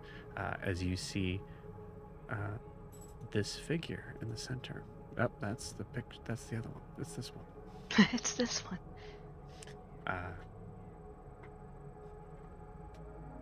You see there's a bunch of a significant amount of white and gold jellyfish that are like luminescent around her. As you see her holding a small basin in her hand. You see that she's not looking at it. Doesn't seem to be really looking at anything. Eldrin, roll me a medicine check.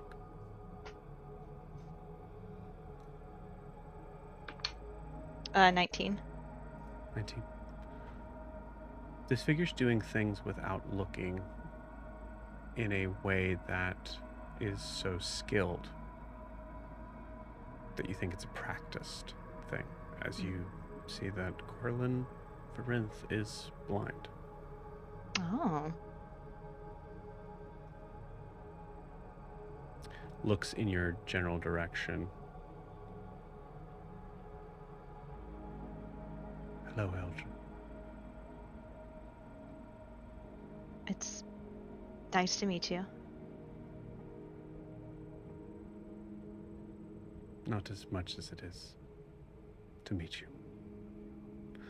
And we'll pause you there. Saren, you're running through the forest after this thing, right? I am. Roll me an athletics check, please. Okay. Is that the one I get advantage on all the time? No. Okay.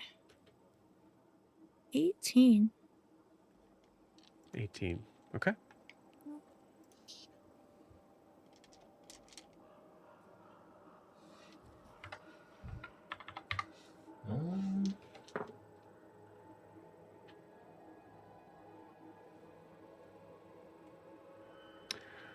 Okay.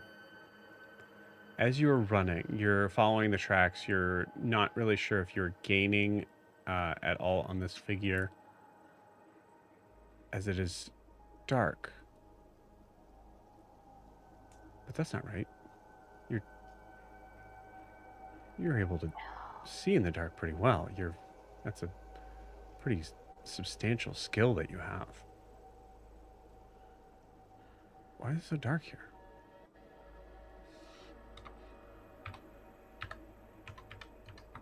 And then you hear a familiar voice.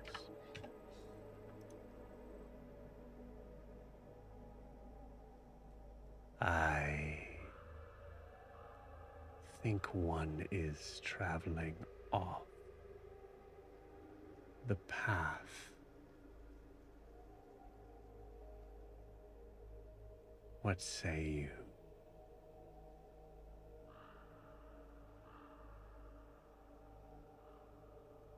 Saren, do you keep running? I think she stops at that. We had a deal, Saren.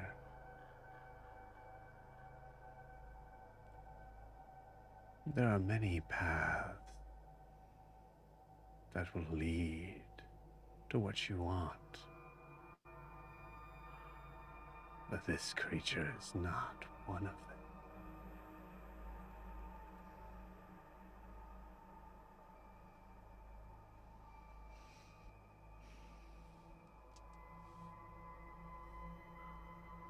This path forward will only give you confusion and eventual heart.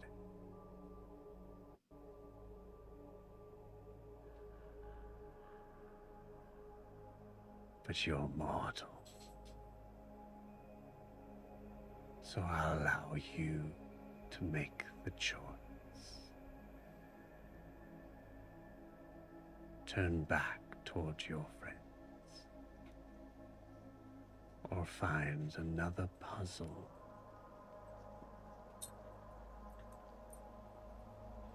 to work out.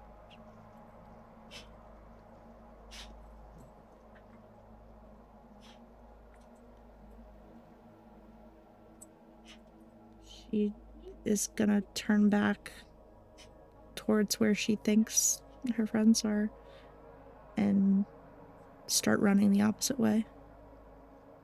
Or start running towards her friends. You got it. The camera starts to pull back as we see this werewolf slow down.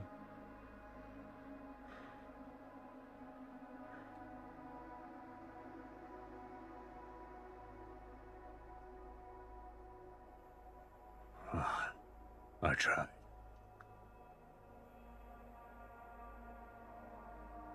I failed. We hear a voice. No.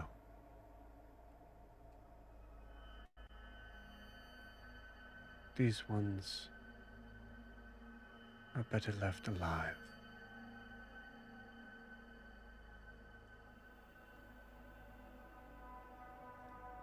Go collect more. And with that, we'll end tonight's session. See you guys in 2 weeks.